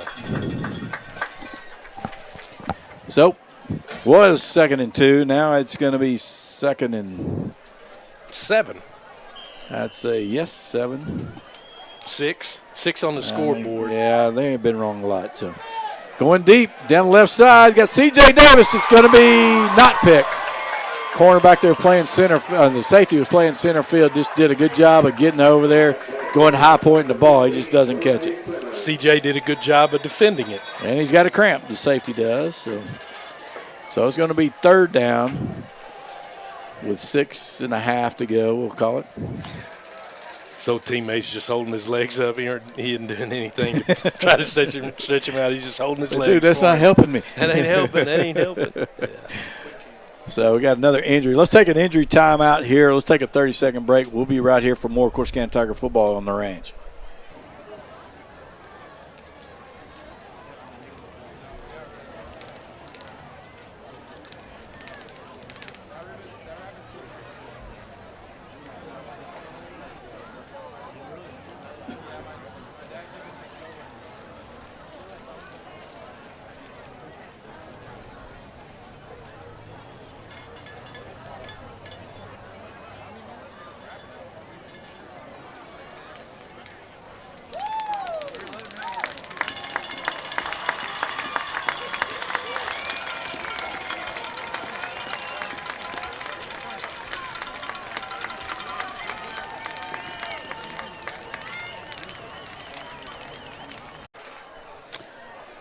All right, we're back here. It's third down, a big third down here for the Tigers. 47 seconds to go in the third. Man, they giving the short route here. Dropping back. Going to swing it out to C.J. Curry, the running back. He should have enough for the first down, it looks like. Cleared everybody out. Threw it out on the swing route. Got a first down, I believe. Well, I'm checking on Coach Rogers. He's right there at it, and we are short. We are short. We are short. It looks like a little yard and a half, maybe. I can't question the spot, but it sure looked like you got more than that. So, and they don't have this chain pull tight either. And we're that short, huh? So what you're telling me is it could be worse. So we're 4th and a yard. Zuniga on the kick. And we're fixing a delay. Slow getting everybody out. We didn't even heard we didn't even realize that happened. I guess we were really slow making the decision there. Well, it looked like the slowness was from the kicking team. The offense went ahead and got lined up, and they were ready, but the kicking team looked like they were slow getting on. I mean, it did seem like a while to get the play set, yes, ball set. So here we go. We're going to have to punt it now, especially after that. Good kick. Goes back, but he catches it at midfield. He's got room. He goes down the sideline. Madrano gets enough of him to get him out of bounds. He's going to have the ball on the plus side of the field around the 35. That's disappointing. Deeper kick in the air. He's a good punter. He is, and he's got a little, well, for a better term, that rugby look because he takes steps to his right and kicks. So we're not going to see that ball turn over, but we're going to see it carry and be end over end.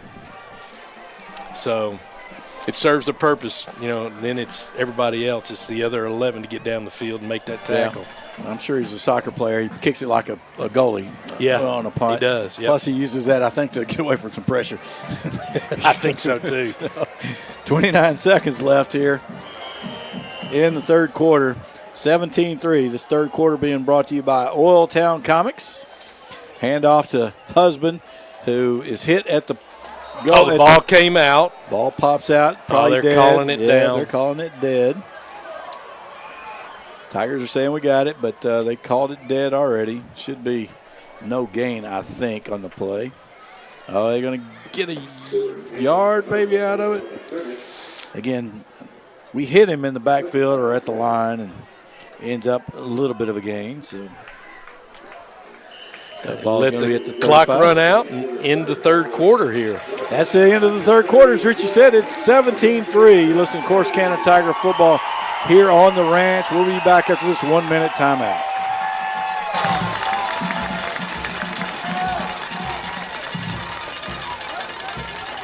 Ladies and gentlemen, we want to thank these sponsors one last time. First down, first line to bank, field goal, point after James Hardy. Touchdown, Morris Mills Handy Hamburger.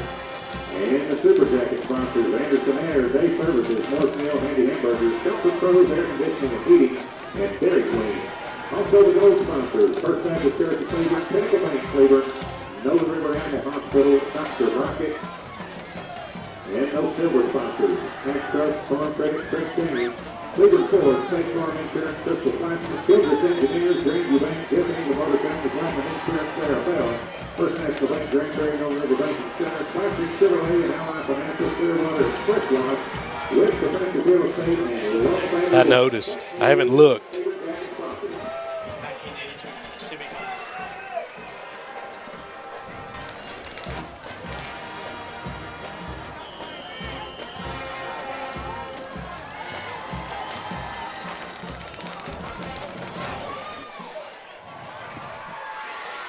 All right, we are back here. We had a high snap, but they did get the handoff away and going to end up with a decent gain out of it. It looked like it was going to be a short game, but good job right there. Again, these tough runners that time. It's Husband continuing to run the ball tough. Well, we had one of the Cleburne players jogging off hurt. Training staff ran on. It got a little chaotic there for a minute, but now we're back on to 3rd and 5 here. Big 3rd and 5 right here for the Tiger defense. Back to pass, looking down the field, looking right.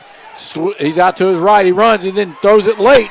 Again, he's done a great job of throwing the ball late after taking off. Frias with the catch there, and they do like that little inside curl route, whatever you want to call it, right there. Sit down in the zone, and was able to make a catch. And they adjusted on the run and just find that opening. We've got to do a better job of our pass rush. We just can't run past him. We've got to idle down, spin, do something to create more pressure. 1st and 10 from the 19. Pressure from the left side. Throws underneath Crosser, and he's going to be brought down. A good tackle out there by the corner. Walker on the play. Pick up about 8 or 9 on the play. It's a short crossing route right there, and that's the first time that they've thrown that. They've given it plenty of time. They've run it, but they've never thrown to it. Right there just waiting for it because we've got our flat defender to the wide side of the field, so that flat was open to the short side. Stack both receivers on each side. Going to hand it off inside to number 2, Husband. He's going to be brought down in the backfield or near the line by Adrian Bivens. Bivens coming off the edge right there, creating some pressure right there and get one of your faster guys the chance to run free and run things down. You're not with him having an opportunity to get it on the run. You're not going to outrun that guy. 3rd down and 2. Trips to the left in a bunch. Back in and going, swing it out. Oh, the Tigers are right there, but they miss it. Damon Brown. A little late going for the ball instead of coming up and making the tackle. It turns into a touchdown.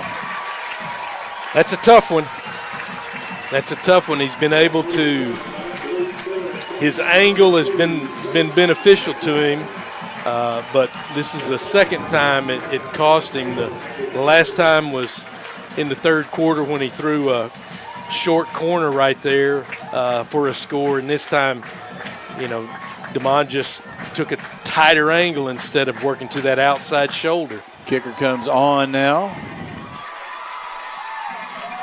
9:52 to go. It is 23-3 with the extra point attempt coming from Aguiar. Snap, hold, kick. It's not a good kick, but it's going to sneak over. And there's a late flag. Yeah. It jumped over the line. Can't use the defender to help get over, so it does sneak in. So the extra point is good. Makes it 24-3. And Cleburne is pretty much in control of the game right now. They are in control. Let's take a break here, 24-3. We'll be back after this 30-second timeout.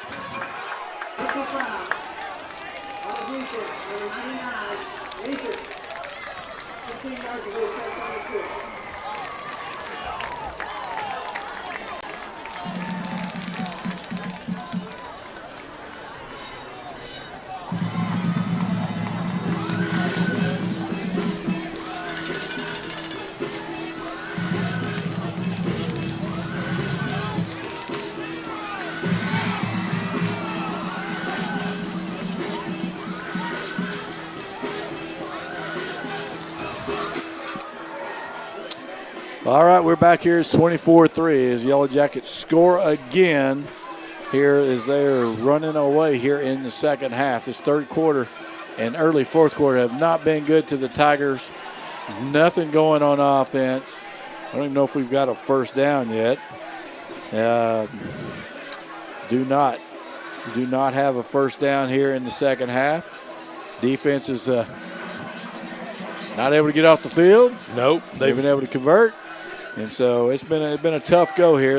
Got a kickoff coming, brought to you by Northside Baptist Church.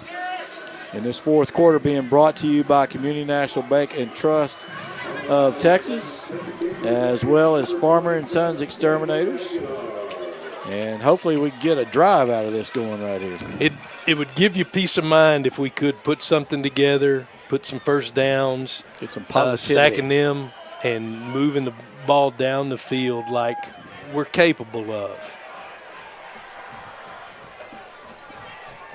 Yep, this is not the team we saw in the scrimmages. No, it was not. So there's a kick. Going to kick it deep this time. Going to get into the end zone. Murphy's going to let it hit. Tigers will take over at their own 30. Here with 9:52 to go. All right, Chuck, could you ever hear what happened on that extra point, what the penalty was? I believe 99 was jumping over the line based on what I've surmised. Gotcha. Thank you for that. Based on what he surmised. He surmised. Man, all these big words today. I know. So Tigers will take over at the 25. But it's only like one word broadcast. You know, we're smart enough That's to do about all we one can word, do, right? That's yeah. We'll have another word next week. 2-by-2 set here on the receivers. Kevin Pointer had a tough night so far. A lot of pressure on him. The precision in the passing game that we've seen in the scrimmages has been tough because of that. Going to hand it off in there. And again, nowhere to go. Maybe gets a half a yard out of it. Maybe one. This is C.J. Curry in at running back. It's that backside end. It's that backside defender. They're just full go because we don't have anything coming back to make him idle down and stay at home and check. We don't have anything to slow him down, so he's able to run down the line. It's like Adrian blitzing off the edge. Adrian's blitzing, he's going to the ball. And that's pretty much what this end out here is doing. 3 receivers out here to the wide side. Solo receiver up top. Tigers really have not been able to throw the ball down the field today. Mostly bubbles and underneath. Going to throw an out route. And there's going to be early contact right there. And it's going to be defensive pass interference. Should be a first down for the Tigers. Okay, there's a first down.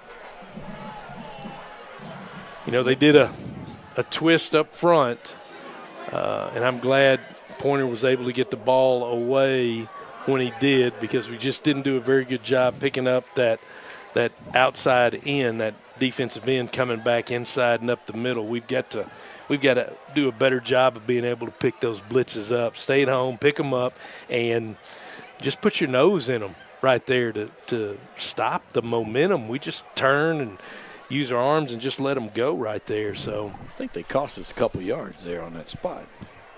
We were a lot closer to what would have been the first. I thought they were just about a yard short of the first down. No, they were a little. It was about 3 yards. Okay, well they got it right then. Yeah. 9:03 to go. Tigers need something right here. They got a man down over here on the numbers over by the Cleburne bench.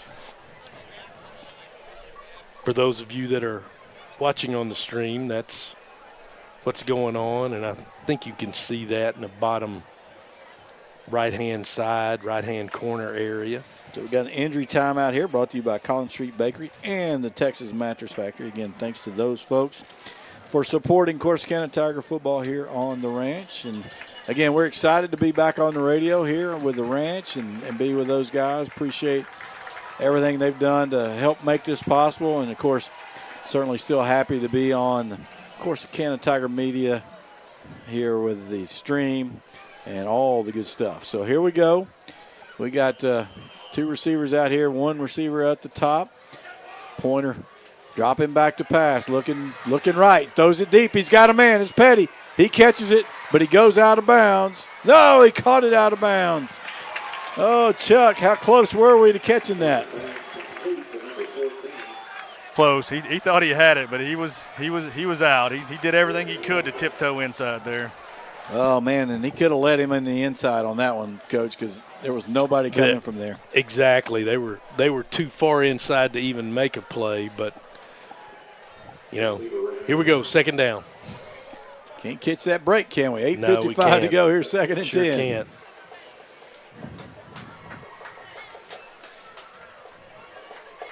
There's the snap, dropping back to pass, rolling to the right.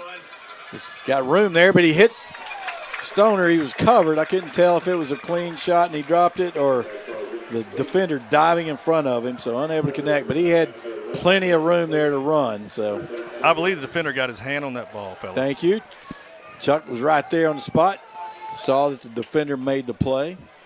Again, he was right there. Had a good dive. So. Good dive and knocking it down.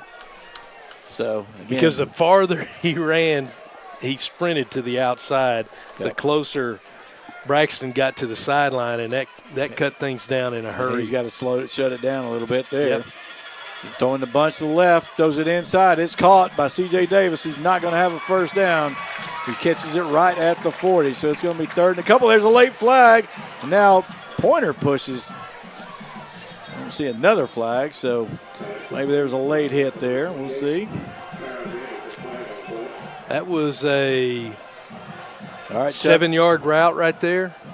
What you got, Chuck? Can you hear anything? Here we go.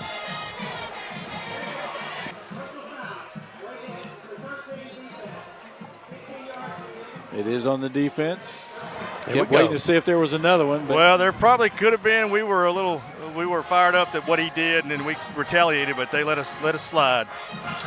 well, so the Tigers will have a first down. Their second first down here of the half, and they're both by penalty. So we will take the help. So on the plus side of the 45, I think we got a timeout called here. It's 24-3. Corsicana driving, though. Let's take a 30-second break here. This timeout going to be brought to you by the Brinson Auto Group, and we'll be right back. The deadline to become a registered voter is Monday, October 6th. Visit votetexas.gov to register. Early voting is October 20th through October 31st, and Election Day is Tuesday, November 4th. See the TIC website for details.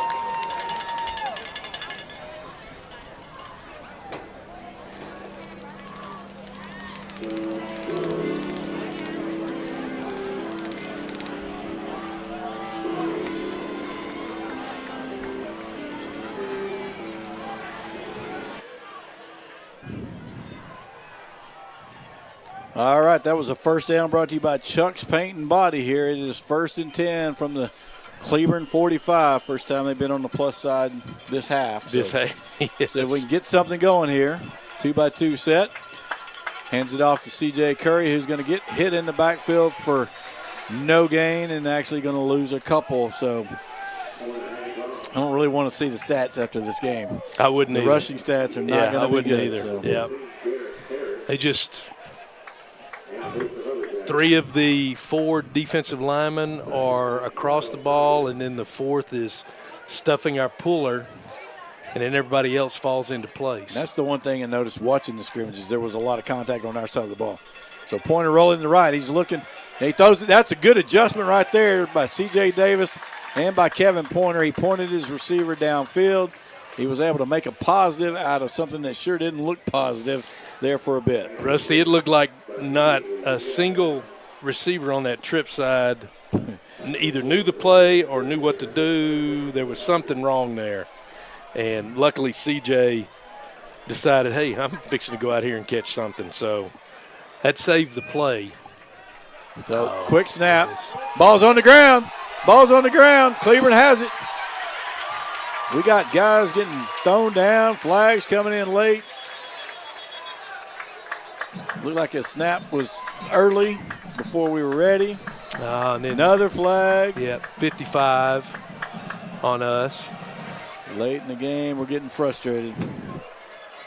So that did not look good.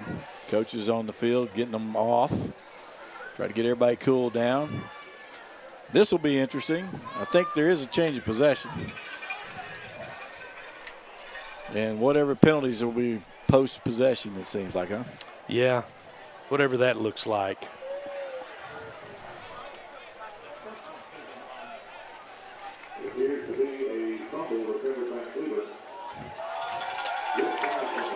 All right, so we've confirmed the fumble. Now we've got to confirm who's being assessed penalties and offsetting and all those kind of things.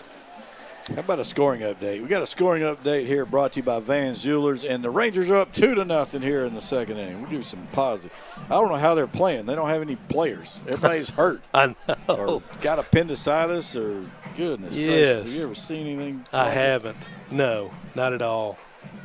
Things seem so promising there for a while, and then it's down, then it's up. Yeah, every time you think it's over, then they kind of surge. So. Yep. Then you got it, like you said, you got an appendicitis. Got dead ball on them. I'm sure a dead ball on us. Yep. So they're going to get the ball. Are they? 2 on them? Well, I'm sure he's going to say us too, and he does. Yes. There you It's go. just all offsetting. They'll get the ball where they recovered it. And How about some score updates in football? All right, these football scoring updates are brought to you by Fireman's Pest Control. And you got Bremond over Kearns 35-13. And in Ennis, Texas, Waxahachie 30, Ennis 7. Dawson. Now they're going to mark it off this way. What happened to the penalty against them? Oh, he changed it? Okay, just the only one against us. Well, that's not good. So they're going to take over here 7:43 deep in our territory now at the 37-yard line. well, that is unbelievable. We got Dawson 48-0 over Hubbard. Local game there. Terrell Big over Frisco Memorial 49-7. Sulphur Springs 48-6 over Poteet. And Rice losing to Dallas A+ Academy. Stephenville over Heritage 28-7. Crandall over Mount Pleasant 17-13. Mildred over Iola 21-20. Greenville losing to Frisco Heritage 42-20. Palmer over Blooming Grove 58-12. And Kaufman and Rusk tied at 6. Wow. So there you go. There's a snap. Back to pass is Luke Stewart. He's going to roll to his right. He's going to throw it underneath. Caught on the knee. Nope. Bounces in. Boy. Here we go Malachi. with another flag. Offensive lineman has his helmet. His helmet came off at the line of scrimmage, but he was 8 to 9 yards down the field as well. So not sure how that's going to play out. So we have an incomplete pass Uh-huh. and a flag on the other side of the field. What's the call?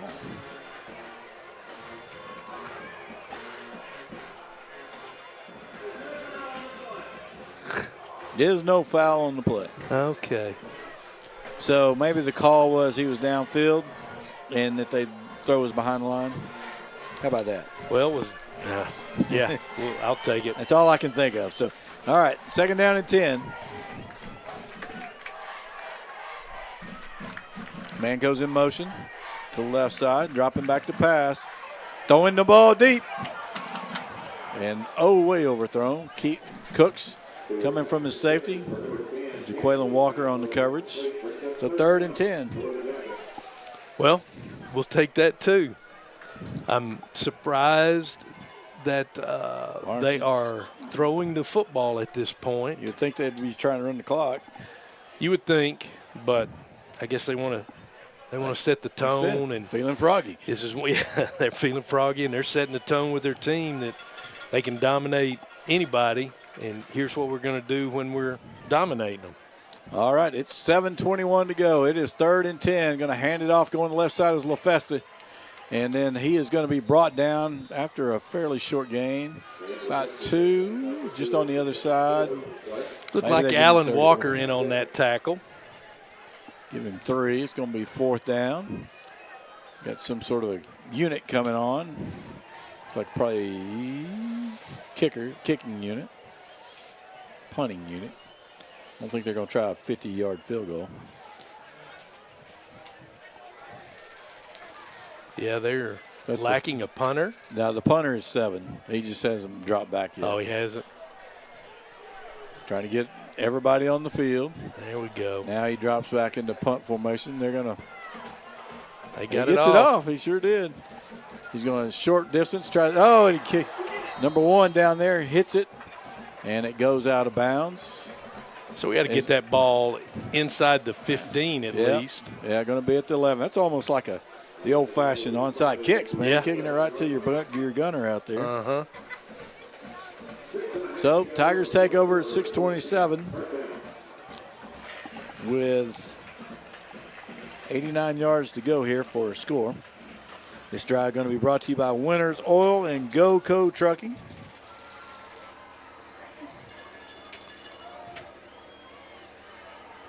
And Bottle Cap Alley, those guys, they're the extra point sponsor, and we haven't had any, so let's give them a little love. We gave them the field goal.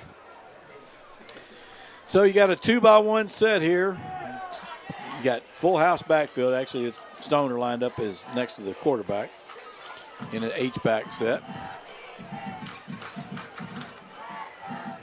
So Pointer, quarterback, takes the snap. He's going to hand it off. Goes to the right side. It's Murphy. Gets a couple. He got a couple on his own. Yep. Point of attack was defeated. Braxton's guy that he blocked was already upfield. Nobody slowed him down. So it's a great run. Yeah, picked up a couple there. Yes, good positive run. And again, last year he had 86 yards on 5 carries. So a little different sledding tonight. We had 2 guys carry 13 times for 200 yards. Throwing underneath, and that's Willie Conley with the catch. Going to make a move. He's going to get up past the 20, which would be a first down. It's good to see. He got hurt early in the game, came back. I know the text that Chuck sent us, I can say it now since he's back. He said he had never heard a kid scream like that after he got hurt. So that's a good deal. And Tigers have the ball first down. It's a courtesy of Chuck's paint and body there. First and 10 to 22. Throwing it inside. And, man, just right there, a little swing pass to the second receiver. And there were 2 guys there to make sure he got nothing out of that. Well, and they felt it. He felt it. Yes, he did. Going to lose at least a yard on it. Maybe 2. And I guess that's one of the Cleburne guys down on the field there. It is. CJ had the reception, and looks like he's cramping. He's on the sideline. You know, Willie probably never felt that kind of pain to begin with. So, Some of those things that happen, and you just that rush of pain. Mm-hmm. Yes. And after you're able to get up and move around, like, okay, I'm all right, I feel good now. It's 5:12 to go here. Another injury. This injury timeout brought to you by Hometown Flooring. And it is Tiger offense back out. Needing 11 yards to keep the drive going.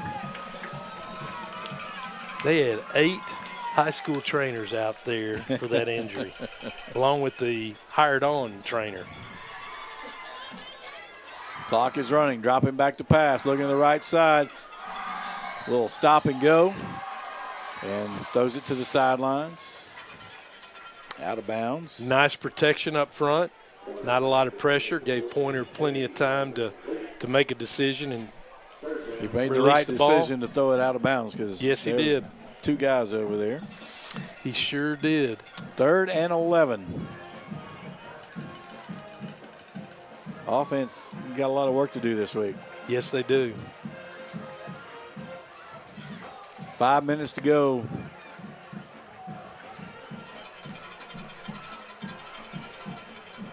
Dropping back to pass. Got a shallow crosser here to C.J. Davis, trying to get him on the run. Go, C.J. Breaks a tackle, makes a move. Got a chance. He got face mask right there. That'll be a first down. And he still dove forward for the first down without his helmet as it got pulled off. So great effort. He shouldn't have to come off the field on a penalty, right? He shouldn't. Yeah, he probably didn't feel good. Yeah. Remember, he went over there with a cramp in his leg for starters. So we're going to get 15 more. That'll be another first down brought to you by Chuck's Paint and Body. Going to get the ball up near midfield, up to the 47. Nice to see that first down. CJ needed to clean his face because he got dirt. He got grass all in his face. At home, in most places, he's getting black little bubbles, balls, rubber balls, pellets bouncing up. Here you get old-fashioned dirt and grass, right? That's right. There's nothing that's not old-fashioned here. It's Yellow Jacket Stadium. Not at all. Got the rock outside here on the home side. Dropping back to pass. Oh, man, he drops the ball, and he drops it. And again, Cleburne's going to have it. I don't know if he was trying to pull it back. There is a flag out here. Better hope it's offsides. Tigers fighting for the ball, but looked like Cleburne was on it. Oh, great, a train whistle. So whatever stadium needs. So see what the call was. It looks like it's going to be against the Tigers. Another turnover here for the Tigers. 2 fumbles.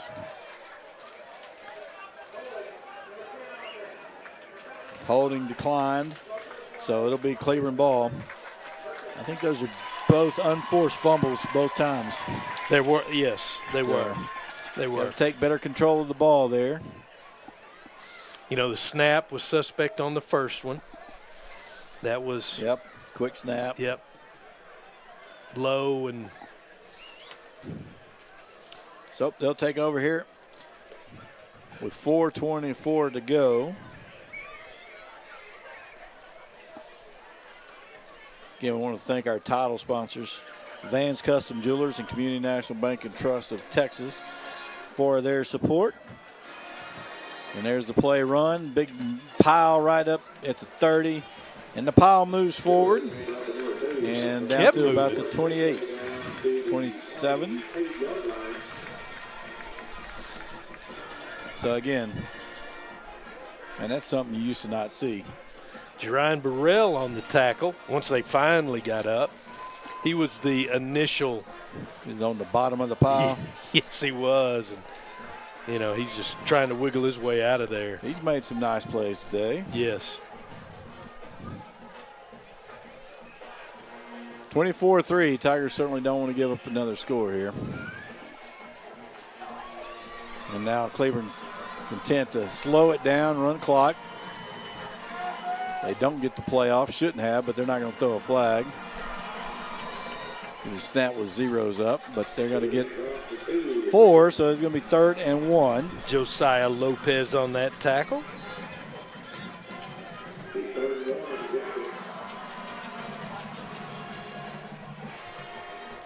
So 3rd and short. Ball marked at what's that, the 23-ish? 24. 23. 23. Okay. Yeah. All right. Going to be a handoff hitting the backfield. Is that Walker? Let's see. Alan Walker. Yes, it is. Good job by him. Loss on the play. It's a tackle for a loss there, brought to you by McKee Lumber. 4th down, 4th and 4. All right, going to keep the offense on the field.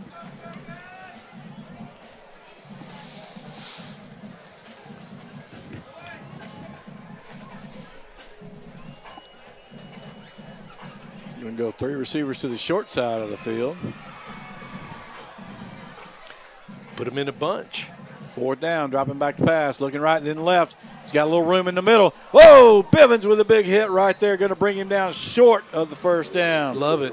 Turnover on downs there, brought to you by Farmer & Sons Exterminators. Tigers will take over there at their 25. Great job by Adrian coming in and selling out and making that tackle right there and making it with a little authority as well. So take over at their 25, 2:07 to go. I mean, let's end the game positive, right? Let's Yes. get a drive, let's move the ball down the field and put it in the end zone. Yes. Got 2 minutes. Let's move it. Let's just be positive in yardage. Yes. Yeah. That'd be nice to see. So we got 3 receivers in the game and a tight end.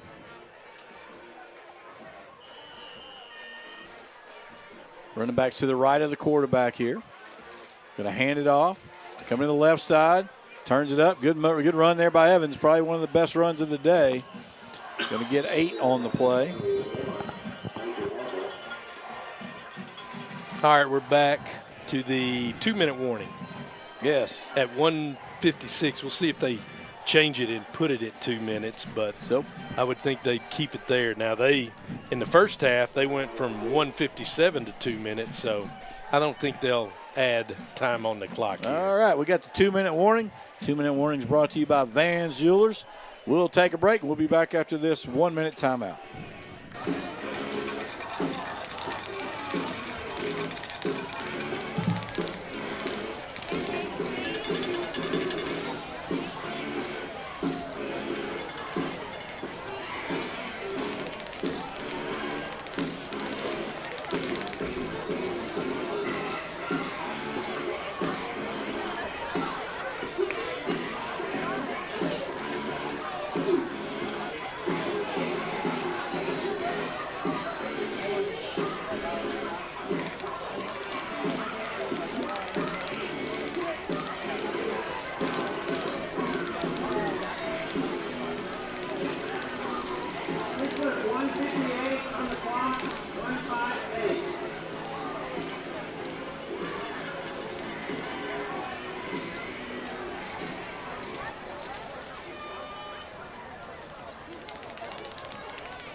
Go. Pointer back. He throws it inside route to there. Conley on the inside cut. He's caught. He's going to have a first down. Another Chuck's paint and body first down right there. That's a good pass. Good job by Conley. And a good job by our offensive line. The initial push, the initial pop right there, so to speak, was stop the charge. They stopped the defensive line charge. Then there's a wrestling match, but it gave Pointer plenty of time to feel comfortable, find the receiver, let the route develop, find the receiver, and throw for a first down. Going to bring C.J. Davis in motion. Going to hand off on the jet sweep. He breaks a tackle in the backfield. He's got a chance to be positive, and he does. He's going to get about 4 yards out of it.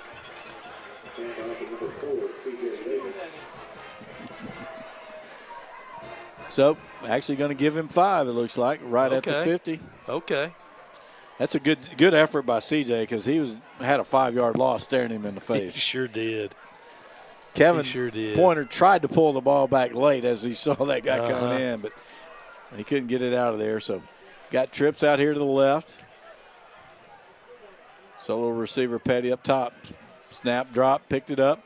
Got plenty of time. Throws it out here to Conley. He's by himself. He bobbles it, but he makes a catch. Sidesteps the guy. He turns it up, gets up past the 40, up to the 36-yard line. Another Chuck's paint and body first down. First down. Nice job of coming back and gaining some composure to catch the ball. Again, one of those quick moves to catch the ball or to run, but able to keep his focus. And, of course, it helps when the defense is playing loose. Yes. And a lot of there to complete. Inside 30 seconds now. Pointer dropping back, looking down the field. Got to get outside. He's got room out there. Nobody out there. He's going to have to run it. And he's got a luff for a first down. He lowers his shoulder and gets that first down. Good job there. Oh, yeah. Then we got a late hit on their side, I think. And then we got another push in the back. I don't know what's going on. All right, Chuck, what you got? You're on the other end, though. Well, more tomfoolery. But I think we got it 14 on our side, doing a little pushing and shoving. And, of course, they hit our quarterback. Yeah. Offsetting maybe. Certainly started with them. If we just leave it alone, we're going to get 15 yards out of it. We only have 15 seconds also, by the way, after all that. Yep. This is a football game. This is a football game. So figure they'll call it on both sides, let it be there, and we'll start the clock. So. Yep. I think that'll be what happened. As long as they don't get the thought in their mind that, hey, we're going to eject 14. Goodness.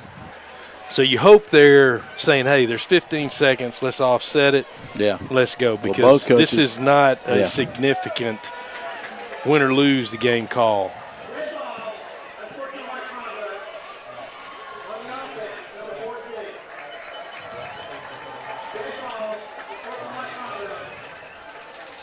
On the deep.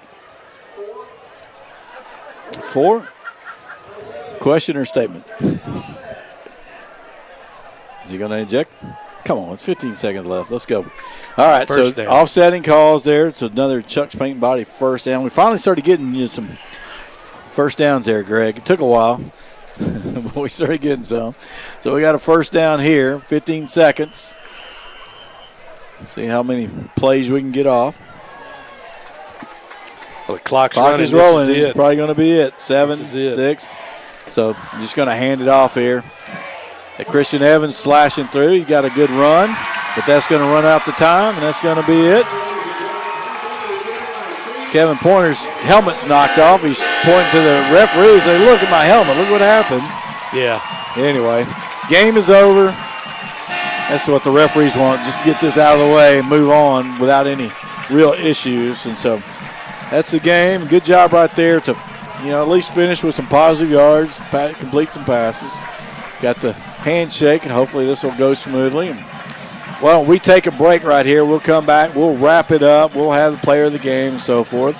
And you listen to Corsicana Tiger Football here on 106.9 The Ranch.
CIC Superintendent Dr. Toby Kirkpatrick and CIC Athletic Director Jimmy Heston.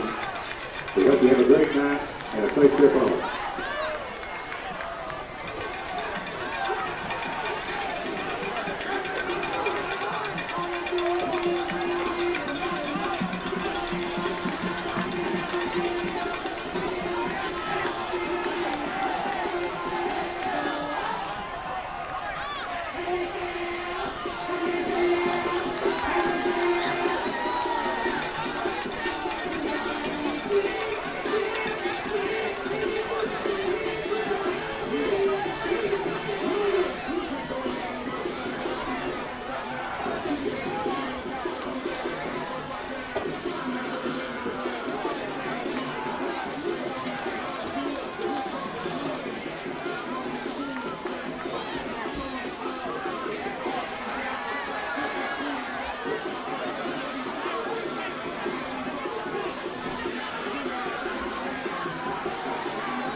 In post-game here, we got Chuck Williams down on the field with Coach Eugene Rogers. All right, guys. Coach Rogers, not the ending you wanted or not what you envisioned, but what do you tell the kids? I told them to let this soak in, this feeling of defeat, and then take it with them this weekend, and then we're going to come back tomorrow at 10 o'clock, watch film, and then we're going to erase this and get rid of it, and we're going to go to work. That's all we're going to do. Absolutely, Coach. It's 1 out of 10. It may feel like the end of the world to some of these kiddos, but it's 1 out of 10. It's not even on your district schedule. It's the opener. A lot of things to work on, correct? Yes, we got a lot. We got a lot to work on. They hit us in the mouth and we didn't respond, and we just have to respond, and we will respond. All right, guys, you got it. Coach Eugene Rogers, I'll let him go. They got a long drive, and I'll throw it back to you. All right, thank you, Chuck. Thank you, Coach Rogers, for taking the time. I know it's not fun to do those after losses, but I appreciate him. And he offered up. He says, hey, you guys talk to me every game. He said, it doesn't matter what happens. I know what it's about. So, again, that's the kind of guy he is. And that's what he said is what he's going to do. Yeah, and, he gave you the quick, short version of exactly what happened.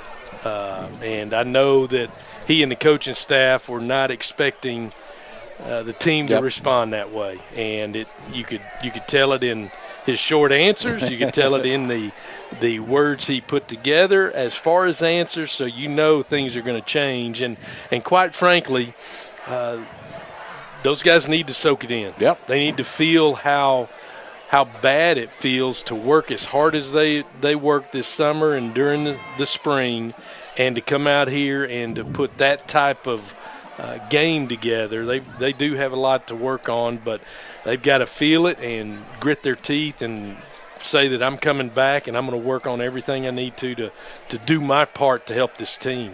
All right, let's go down to Chuck here. Chuck, what was obviously the team was disappointed when he was talking to him. Did you get the feeling they were just sitting there with their heads down, or were they soaking it in and really trying to take what he was saying to heart and, hey, let's get better? Even if they wanted to put their heads down, he made sure he made eye contact with each individual player. He didn't speak above their heads. He spoke to them, and I saw him look at several players in the eye as he was talking, and he said, hey, we got hit in the mouth, and he said, hey, and he pointed to the stands and the band. He goes, hey, you let them down, and we're not going to do that again, and we're going to meet in the morning, like you said, 10 a.m. We're going to erase this, and then we're going to move forward. And that was pretty much his message to the team. And he said, we don't like this, and this is not who we are, and we'll go to work in the morning. Well, I love the message. It's accountability. It's responsibility for the players. And he didn't soft pedal it, but, he's not going to dwell on it. He's going to hey, we got to move on. We got to soak this in, figure out what we did wrong, and let's fix it and move on to next week. And, that's every aspect of life that these players are going to go through. Not doing well on a test. Well, you know what? You're going to have to go to class tomorrow, so you need to buck up, do whatever it takes to get better. So he's teaching them things that they're going to continue to use, not only through the rest of their high school career, but they're going to use in life as well. And, he didn't go out and say, this is what you have to do in life. He's telling them this is what we have to do on this field. And Chuck makes a good point with him pointing to the stands and saying, look, you got people traveling here, you got people supporting you, and you just let them down. You didn't give them what they thought they were going to get. And you didn't give yourself that either. All right, why don't we take our last break of the night, and we'll come back with the player of the game, or players, however we decide here in the break, and we'll come back with that. Again, this has been Corsicana Tiger football here on the ranch. We've got one more break, and we'll come back. It's 24-3 loss here for the Tigers to open the season. Not the way we wanted to start, but always next week. Always to change that up. So we'll take this break, and we'll be right back.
would be next, but with that sack, I still like to play the solid.